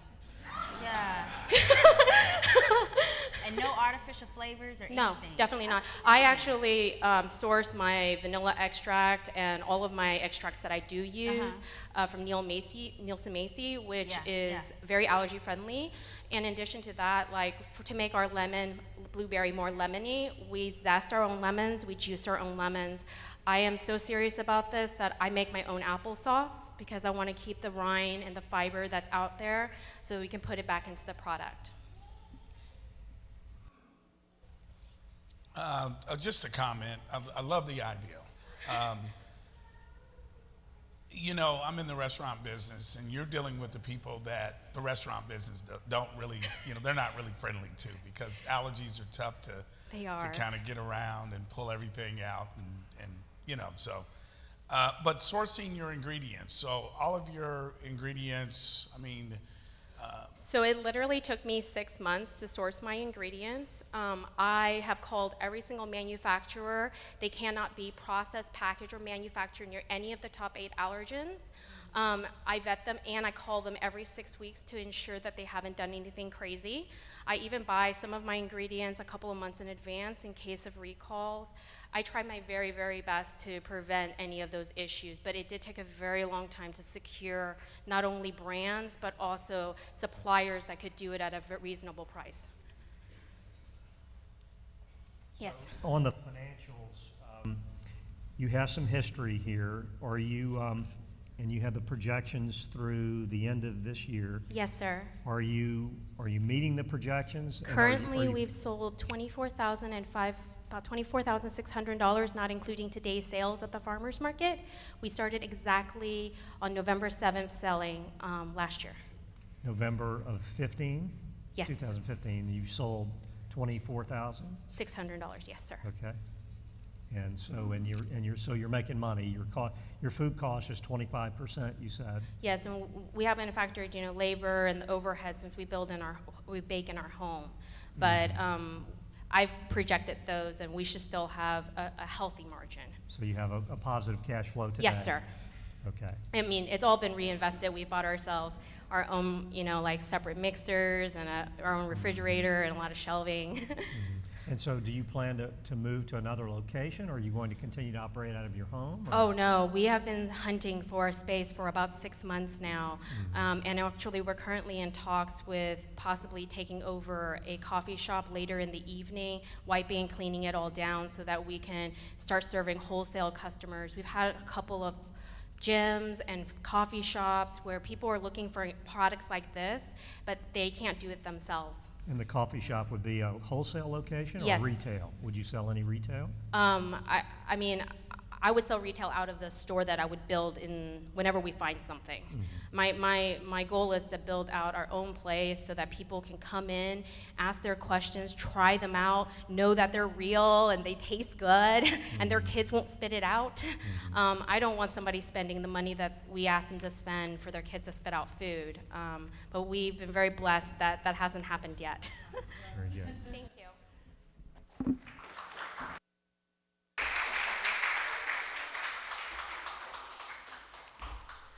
Thank you, and that concluded the service category. Another round of applause for Awesome Bites. And a reminder that since we are concluding a category, you have the opportunity to go on and vote at Twitter at HoustonTX, and our partners at the Office of Business Opportunity are taking a minute to just make sure that's all set up for you. Meanwhile, we're going to be moving on to our final, last but not least category, which is innovation.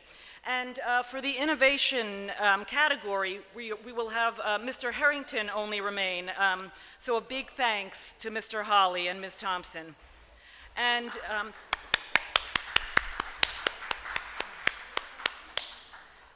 we are going to invite Ms. Louvier and Mr. Sangavi to take the judging seat. And we'll get started once I know that our partners at Office of Business and Opportunity are ready. But meanwhile, the first category in innovation is Spend Debt. And the principal owner is Kylie Summers. And Spend Debt is a financial technology company designed to assist people to pay off debt, leveraging micropayments through everyday purchases. Do we have Kylie? We're going to just wait a moment to make sure the judges get all set up and that OBO is set up, and then we'll welcome you.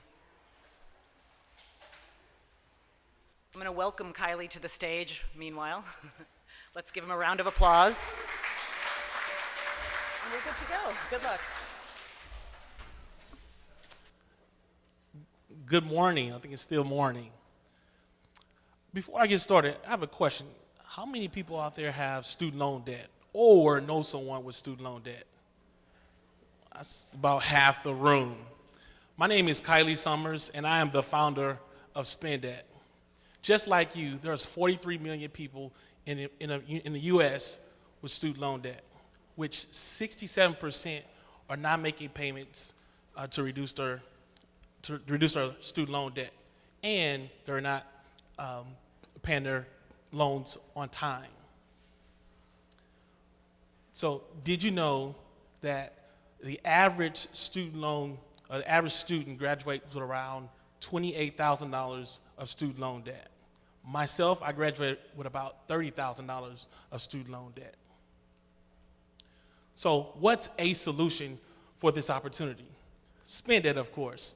SpendEd is a financial technology company designed to assist people to pay off debt, leveraging micropayments through everyday transactions. What's a micropayment? A micropayment is defined by the user. Let's say anywhere from 50 cents to $15. Let's say for this example, the user identified the micropayment as $1. That $1 will be sent to the student loan debt every time they have a transaction. SpendEd creates discipline, but it's automatic, it's painless, and most importantly, it reduces your debt over time. So how does SpendEd work? Let's say I'm gonna go buy my favorite cup of coffee. It's $2.50. The micropayment I defined of $1, now the transaction is a total of $3.50, but the $2.50 will go towards the merchant, and that $1 micropayment, it will go directly towards your student loan debt. So you may be wondering, well, how do I sign up for the platform? So after you signed up, you link your bank account, you select your student loan debt, you just begin spending, and you can make your micropayments through your everyday transactions. So how do we get the word out about SpendEd? Our marketing strategy is to leverage event marketing, such as a Liftoff business plan competition. Also, we would like to leverage the digital advertiser or digital media marketing. And just to give you an example, one of our competitors is doing very well in this space. They grew from 0 to 650,000 users in the course of 8 months, but a third of that growth was done through Facebook ads alone. In addition, we would like to develop strategic partnerships with schools and universities, including financial institutions, because that's where our market resides. So if we was to win the big check of $10,000, we would use it in the form of two ways. We would use $5,000 for the event marketing, and the other $5,000 for the digital marketing and advertising. And we believe that will help us project to grow to roughly around 25,000 users in the course of 3 years, but also it'll help us build our revenue to about $600,000. So you may be wondering, well, how do you make money with this web application? Well, we make money in two ways. We make money on a $1 a month account fee per user, which is $12 a year, but we also make a 3% convenience fee on the add-on amount. So the $1 we define as a micropayment, it'd be 3 cents on that $1 per transaction.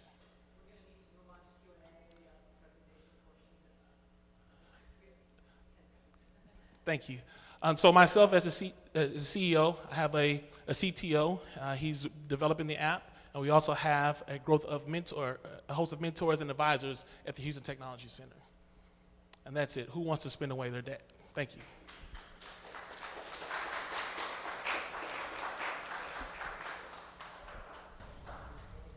Congrats, Kylie. It was a great presentation. So, I mean, consumer debt is massive. So you're solving a really, really big problem, or attempting to solve a really big problem. But building a technology company is even harder, right? And so my question is, I saw you guys are technology backgrounds, engineering backgrounds. So kudos to you. How do you, in your financial projections of making $600,000 in 3 years? What are you factoring in the cost of building a tech company? Because it's really, really expensive and really, really challenging, and the costs are astronomical as you start to scale. So that's a very good question. So we are actually reinvesting back into the technology. So we plan to hire our in-house or 2 in-house developers, one to maintain and continue the functionality of our original site, but also having a second developer to help us grow with the vision of the company. So we plan to bring on developers to help us scale the technology in-house as we penetrate the market. So my question is on the competitors. There are competitors that allow you to take money from these microtransactions and invest the money. Yours simply goes to the debt side of it. Correct. Couldn't the competitors simply make that change themselves? I know you referenced a patent. What do you have that will keep someone else that's already established from doing the same thing? So it's a very good question. So I like to think about this in three ways. So you have a spend and save category, which most banks have a spend and save, in which they manage all of the resources under their umbrella. And you have a spend and invest category with, Acorn, for example. They also manage all of their funds under their umbrella. So we like to say we create that third category, which is spend in and pay, right? And the money that the user spend towards their debt will go directly to the debt. And so we're not holding the money, and we don't make money off of keeping the money under our umbrella. So this is the true tool that the users have the benefit of to directly pay off their debt. To answer your question directly, we do have a provisional patent on the micropayment transactions, but to be honest with you, I believe that those other competitors aren't in the business to move the money outside of their umbrella, because that's how they maintain their revenue streams. So a follow-up to his question, one of the competitors that you listed in your business plan was Liberate, and they're the one that does help people pay off their student debt. How are you different from them, and how are you better than them? Okay, we are different from them because they use they use a roundup method. So meaning if you pay $2.50 for the same cup of coffee, only 50 cents goes to transfer the money to their student loan debt, where we allow the user to define what their micro transaction is. So let's say the user defines their micro payment as $1, or they can define it as $5. They have the ability to really have more control of how much money they're spending. Another feature on our platform gives them the ability to set an add-on or a cap amount per month. So if I don't want to spend any more than $50 a month, I can cap it at $50 a month. And so it gives the user more control to pay off their loans and to really budget within our web application. Does the consumer have to manually enter their debt information, or how are you pulling that in? So no, they don't. So once they come to our platform, they register. They'll link their bank account. They'll link the student loan account that they want to pay, and then they'll define their micropayment. They can add the cap amount if they want to, and then at that point you just begin spending. So every time you have a transaction, the amount goes towards the student loan debt. Got it. Can this go to other forms of debt as well, or is it only on student loan debt? So just from a starting purposes, we wanted to focus on student loan debt, but we do plan to scale to the number one debt, which is mortgages, followed by student loans, credit cards number 3, auto loans number 4, and so on and so forth. And also kind of focus on the those everyday loans, the payday loans, the quick loans, the Quicken loans. So we plan to scale our product and service to those other markets. And one last thing on this patent, the provisional patent, you've been advised that it is a patentable process, and you believe that you'll be successful in that regard? Yes, sir. Yes, sir. And just to give you, I guess, a better picture, Bank of America has the Keep the Change program, and that is a patented program. And so when doing the research on me developing my patent, we sort of use them as the benchmark in developing our IP. Yes, ma'am. You mentioned in your business plan that your promotional strategy included some events that you were attending in October and November, and one of them was an innovation conference. Tell me what you learned from that, and did you make any changes in sometimes when you go out into the market, you pivot. Did you pivot, or did you get reinforcement for what you're planning? So the innovation conference was here in Houston, sponsored by Houston Technology Center. It was a great experience, and it was more of a continue doing what I'm doing. It's more of hey, I'm doing the right things, keep going. Had some very good questions, but I believe we had a solid business plan that we could speak to, answer the questions and comments that people had as they came by the booth. So we feel like we're in a right place right now to grow and develop our company.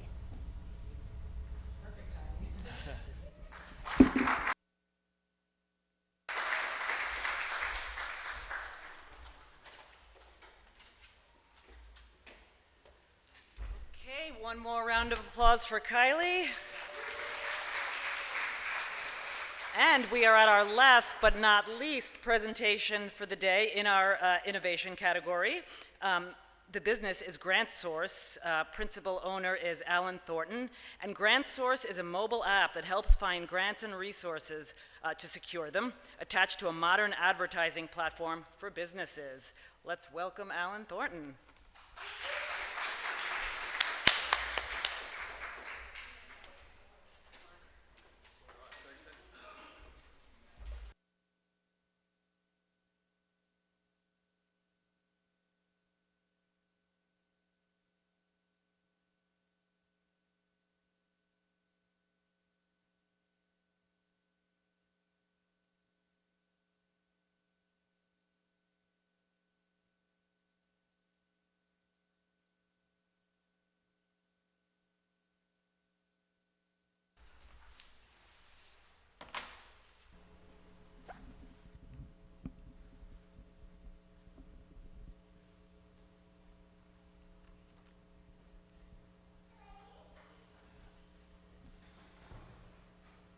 How's everybody doing today?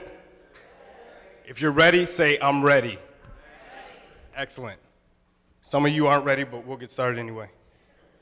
My name is Alan Thornton, and I have a challenge. I'm a small business owner, just like most of you in the room, and my challenge is around finding business grants. They are extremely hard to find, and I spent a ton of time finding them and really ended up with nothing. And then I did more research, found grants that I qualified for, only to find that I need a PhD to finish the grant proposal. So we've created a mobile app, which is the solution. GrantSource not only helps you find grants, but the resources to obtain them. Now, this is a huge opportunity.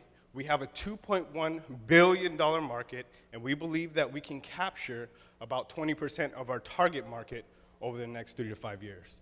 Now, our target market is a small percentage of that overall addressable market, and we'll be laser focused on our target market of 1.6 million businesses and nonprofits in major metropolitan areas with business owners between the ages of 21 to 50, where we have direct access through our alliances, partnerships, and direct relationships. Now, we'll do the traditional marketing activities. We'll really focus on, we're doing a huge event. We launch in January. Everybody's invited to our event at the Houston Public Library. We're gonna do seminars with the SBDC. We'll do webinars with SCORE, as well as our incentivized referral marketing, which will be our biggest form of traction, because you can refer your brother, mother, sister, cousin to the app. They'll get a month free. You'll get a month free when they sign up. Everybody's happy. We won't be shy about our competitors. We'll show you in the app and online how we are better, faster, and how we are cheaper, and a comparison chart on that. Now, ideas are great, but it's all about execution. We have the team to execute. We have a grant team with over 20 years of combined experience finding grants. My executive director, my wife in the audience, has great relationship and organizational skills since graduating in the last 8 years with a business degree in business entrepreneurship. I have sold $20 million worth of software and technology for Fortune 500 companies, and I really understand the challenges of a nonprofit because I'm an executive at a local nonprofit here in Houston. Now, here's our app. There's the home screen. You put a little bit of information in about your business. You'll have a map and a list showing you grants that are available in your local area, as well as resources and a request board. On the back end is our advertising platform where you can get deals. Everybody loves deals for your business. Now, our goal is to win this City of Houston business plan competition. And what we'll do is use that $10,000 for application development to get into the city and hire a few key individuals to get the GrantSource name out there. And I'm giving everybody in the audience a special gift. Everybody scoot to the very end of your chair. Lean forward. I'm giving everybody a free upgrade to GrantSource when we launch in January. All you have to do is text GrantSource to the information on the screen and tell everybody you saw GrantSource today and it left you at the edge of your seat. Thank you.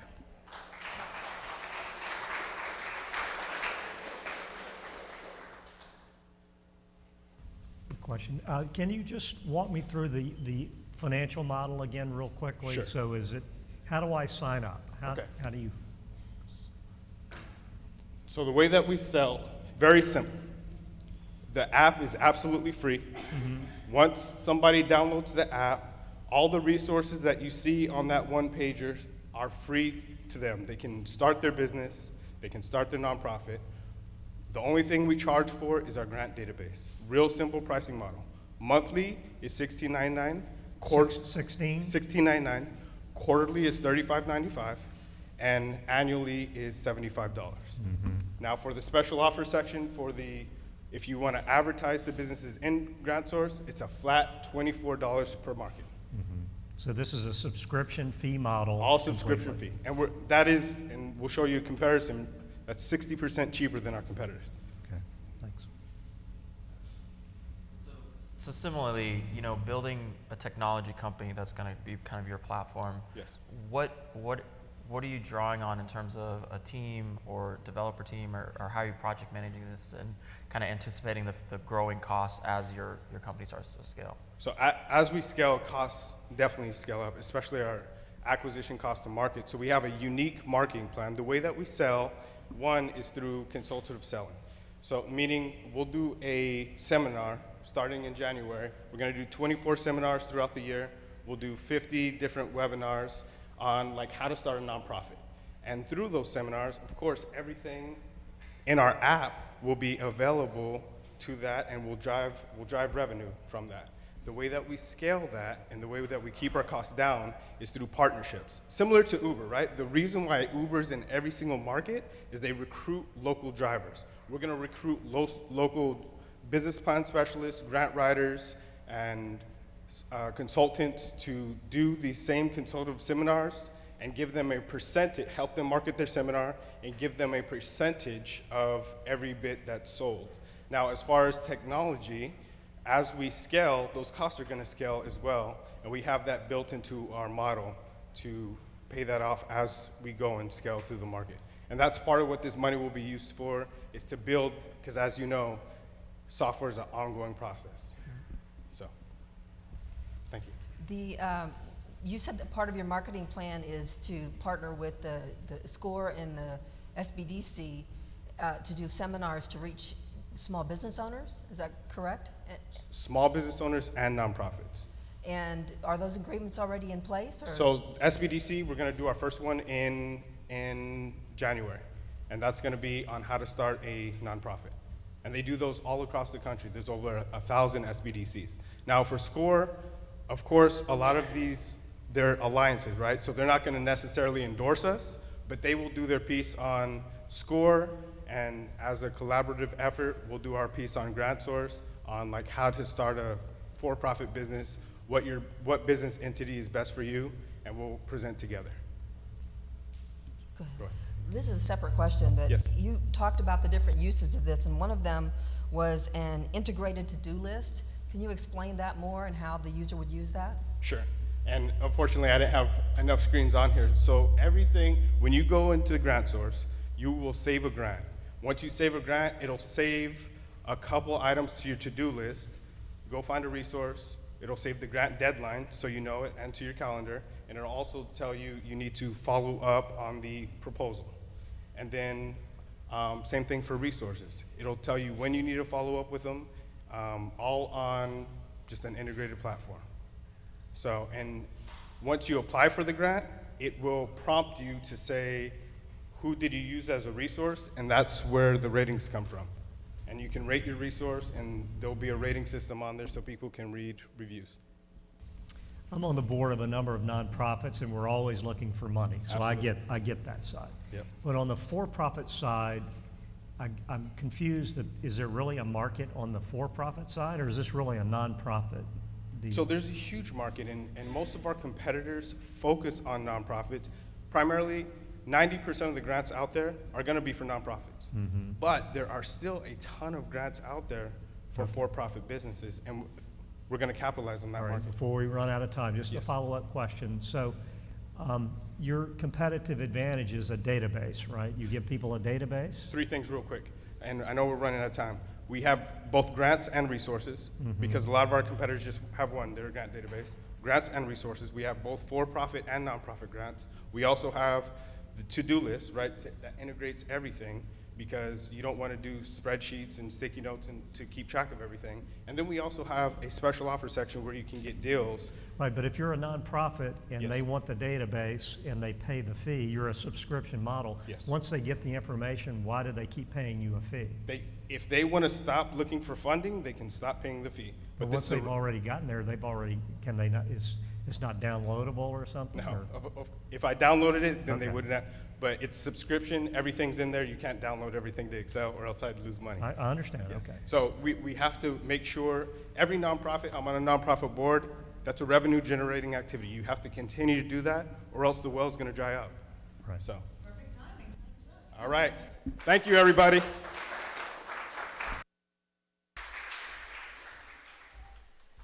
Thank you. Well, that concluded our pitches. Can we have another round of applause for all of our participants? Amazing. Judges really have their work cut out for them. I want to add that no matter what the results are, all finalists are truly winners. We've heard some amazing presentations today, very exciting. Here to provide some additional remarks in this regard, please join me in welcoming Office of Business Opportunity Director Carlicia Wright.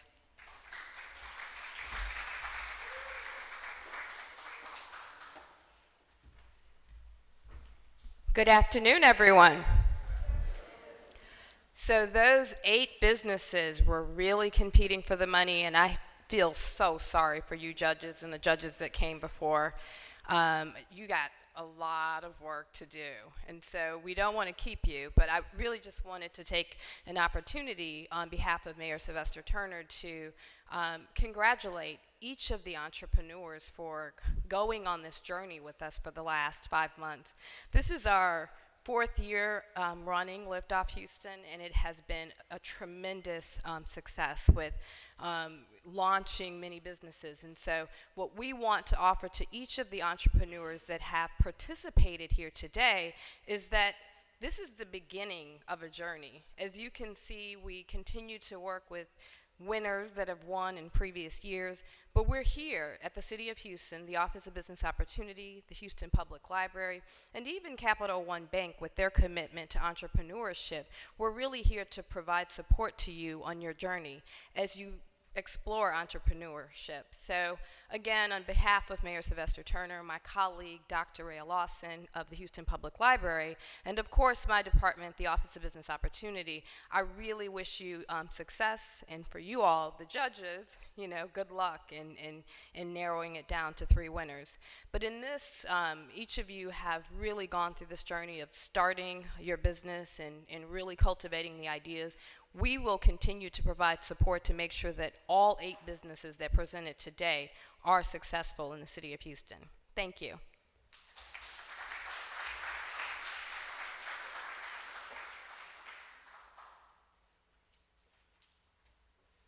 Thank you, Director Wright.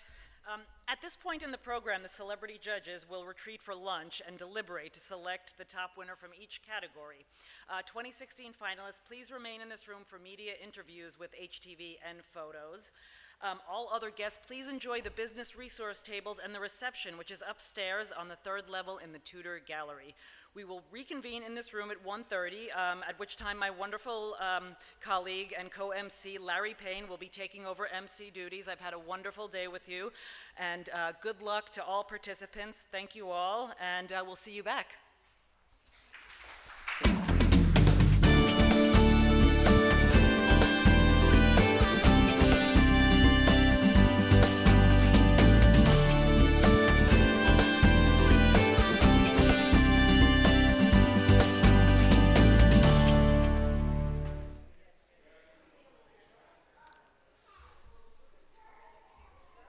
Good afternoon. Oh, we can do better. Good afternoon. After that wonderful, great lunch that we had catered by City View, I know everybody enjoyed the lunch, so City View really did a great job. Let's give them a hand. They deserve it. I hope you've had time also to check the valuable resources at the resource tables behind you. This is the part of the day and now the afternoon that everybody has waited for. This is the exciting part. And to lead us in this wonderful afternoon presentation of the winners and all that goes with that is none other than our own wonderful Houston Public Library Director, Dr. Rhea Brown Lawson. Dr. Lawson, please.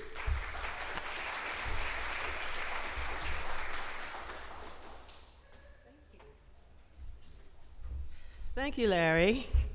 And hello, everybody. Good afternoon. I understand it was a great morning, and we had some outstanding contestants, and I can't wait to hear the judges' decisions. Thank you, Larry. We appreciate the job you do always. And I am the director, as Larry said, of the Houston Public Library, and I am just thrilled to have that job. It's my honor to welcome you again to the historic Julia Idison building. Isn't this a lovely facility? It is. It was completely renovated and reopened in 2009, and it went through a restoration.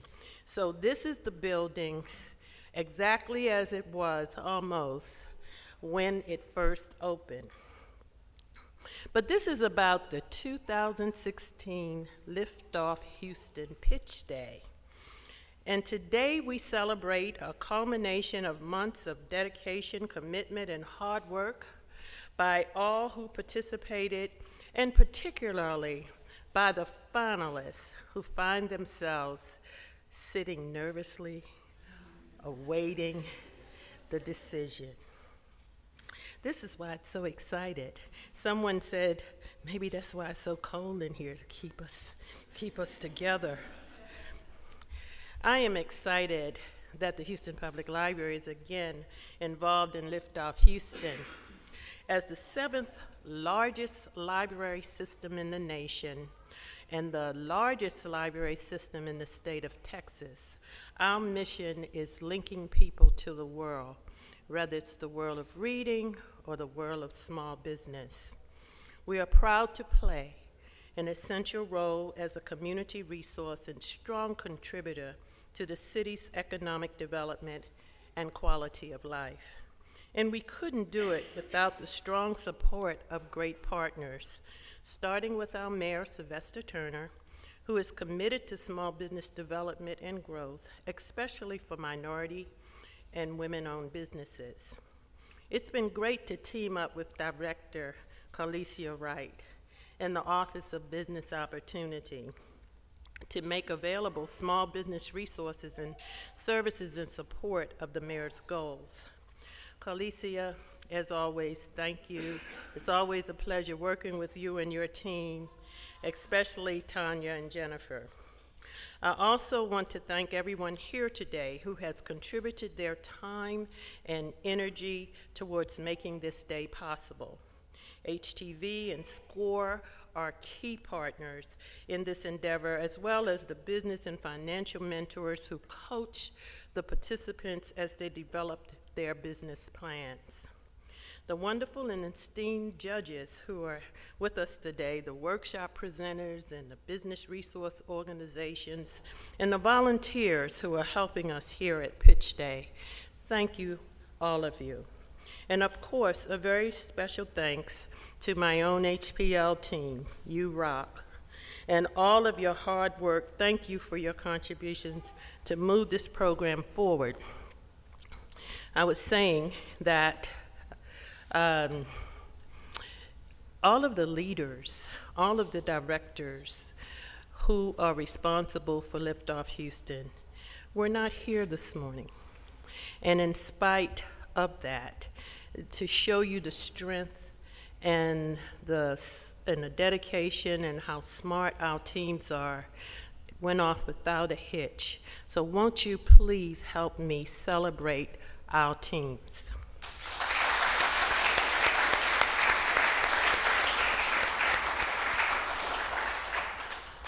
I also want to acknowledge Bill Harrington, Lori, I always mess Lori's name up. Please tell Lori I love her.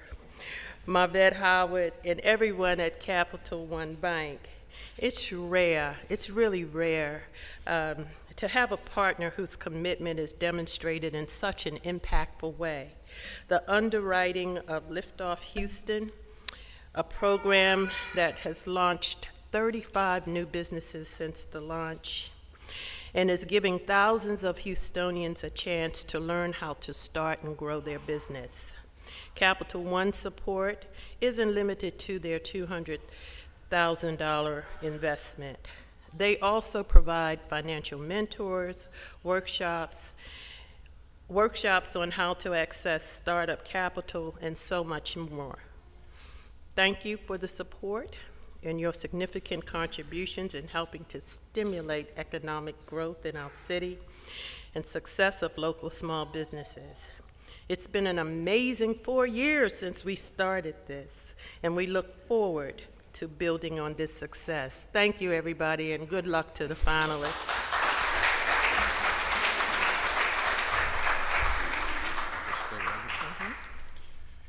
Well, the moment we've all been waiting for is now here. So before I announce the winners, I'd ask Mr. Harrington to please join us on the stage, along with OBO Director Clarissa Ray Wright, please. And then we will have the little drum roll, and then we will do this.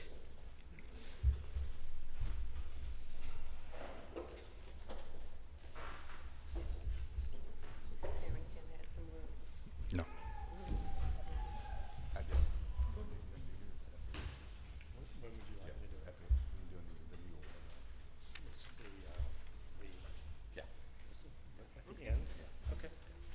When you're doing the whole.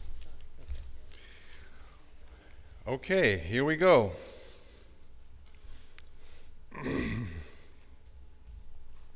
We're going to start with the innovation category, then we'll do the product category, and then service category. The winner in the innovation category is Spin Debt. Please come forward.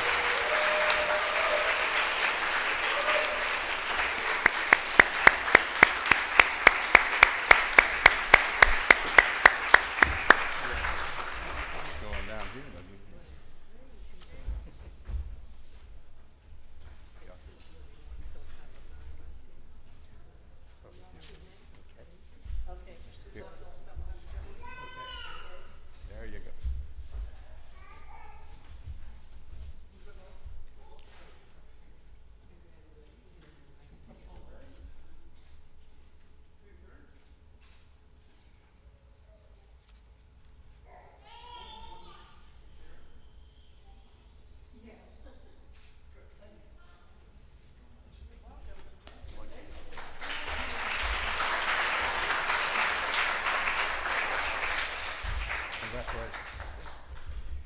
In the product category, the winner is Camilla Elise.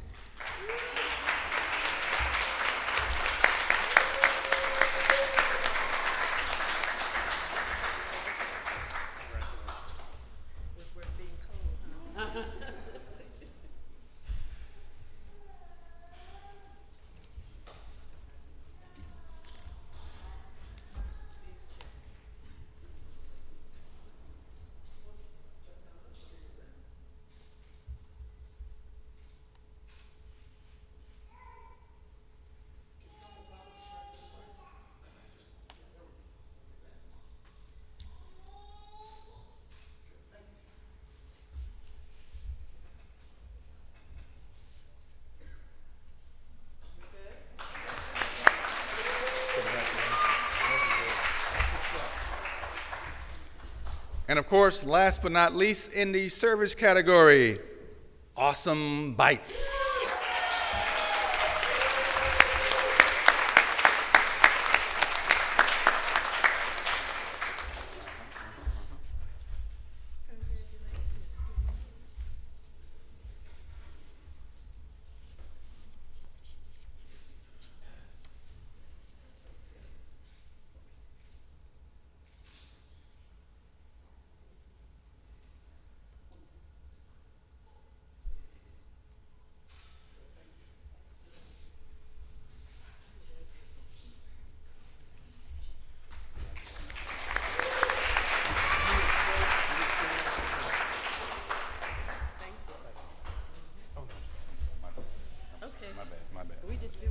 My bad, my bad. My bad, my bad. Okay, congratulations again to the grand prize winners and to the judges for their efforts. We have special presentations now for the runner-ups in each category. And thanks to the unwavering support of Capital One, each one of the runner-ups will receive a free iPad. And here we go. In the runner-up, first runner-up category on the innovations is Grant Source.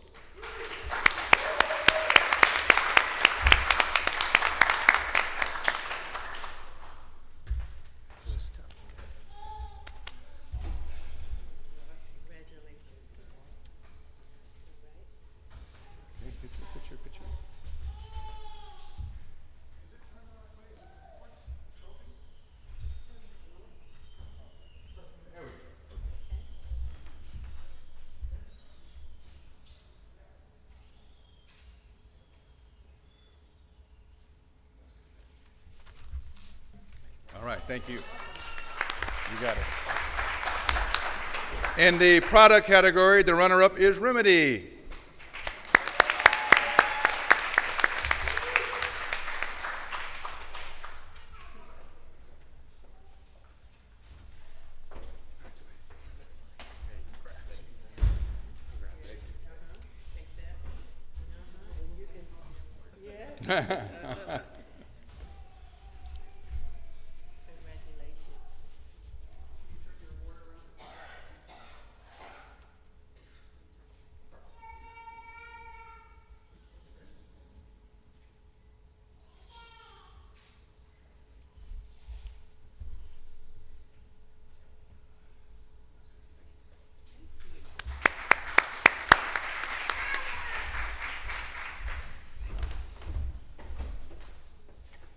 And our runner-up in the service category, Green Money.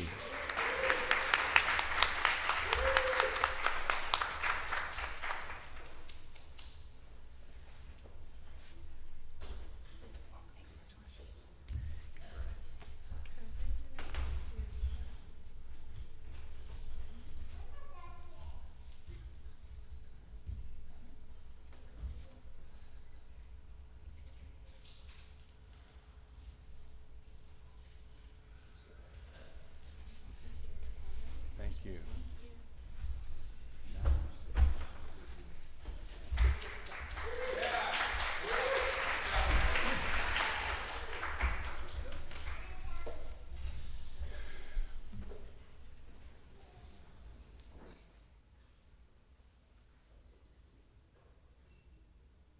We have added a new special component this year called Fan Favorite.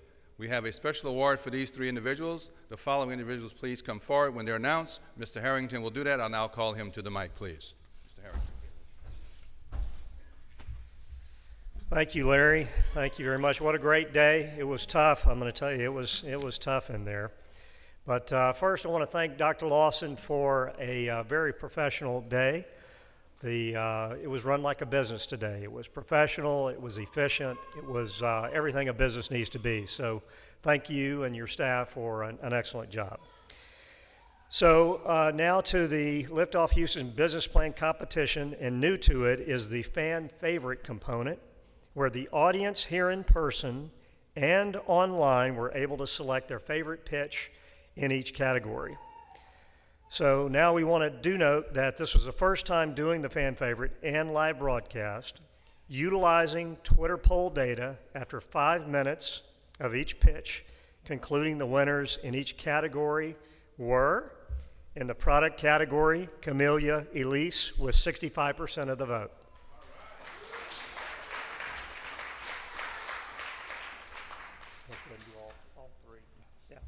In the service category, Awesome Bites, again, with 48% of the vote. And in the innovation category, Grant Source with 63% of the vote. So each fan favorite will receive $500 as their prize.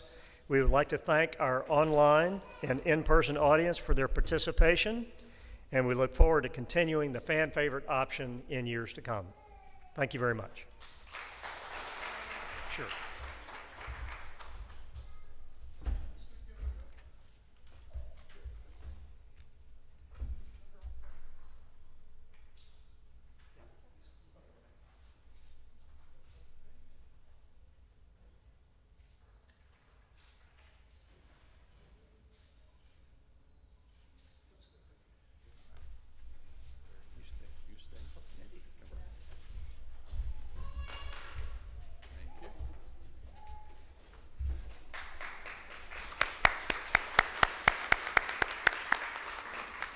At this time, we would like to continue in the spirit of recognition. We have some more awards to give away. So I'd ask Dr. Lawson and Ms. Wright to come join us again, please.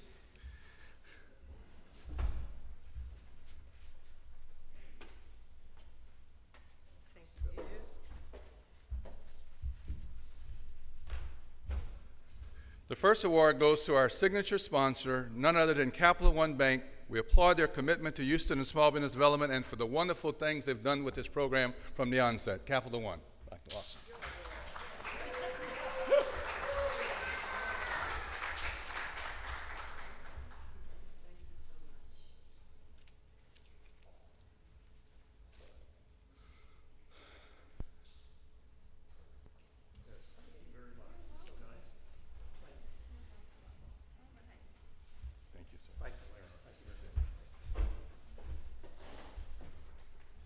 The next award goes to a partner whose services rival the cash prizes, the education and mentoring that we know is critical to business development, sustainability, and growth that SCORE provides all the time. SCORE, please come forward, the representative from SCORE. They were here. All right, we'll make sure they receive their award. The next award is for and to our wonderful HTV, who are still working and running and hard there behind those cameras. We thank them for capturing this wonderful Liftoff Houston's journey. Would someone from HTV please come forward, one of you wonderful three gentlemen, and receive the award.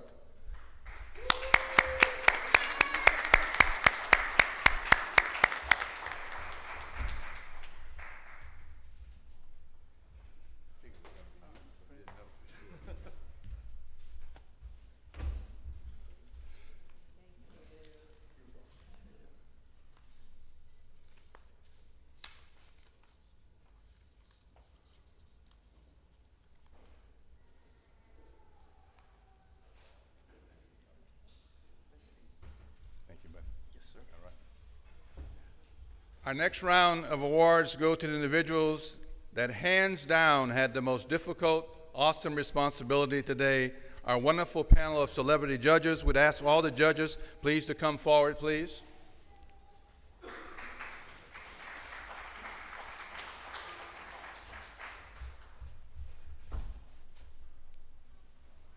And once you all have your awards, we'll take a group photo.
Our final round of awards go to the team of over 40 individuals, the group of people who provided the groundwork necessary for today.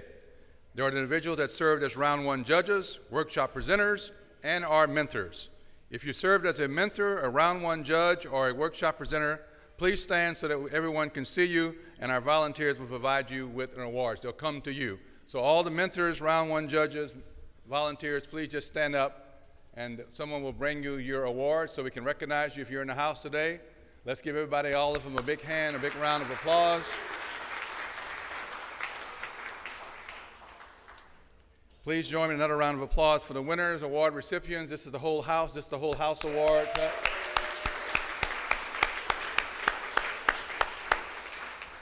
With that said, what an awesome event on behalf of the Mayor's Office, Houston Public Library, the Office of Business Opportunity, Dr. Lawson, Ms. Wright.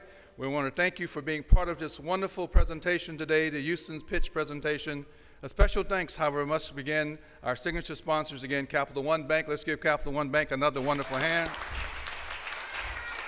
And I love this part because I get to say we'll see you all next year. Remember, this is your event. We look forward to you participating as we go forward. You coming over here to tell me something? Okay.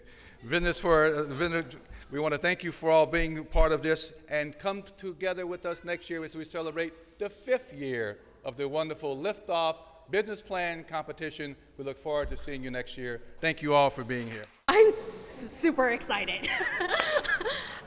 You know, it's so hard to start a business, especially something from scratch, and every dollar really helps, and it is super expensive to build out a kitchen, so $10,000 is a huge amount for us. It's been a long journey and a wonderful end to the journey, so I'm excited to put the money towards my business and make it grow. I left my job to become an entrepreneur, and this, you know, the capital investment on behalf of Capital One and the Liftoff Business Plan Competition is going to give me the opportunity to further my dream and to move into realizing my dream. So I'm very happy, and I couldn't be more proud of myself and my family.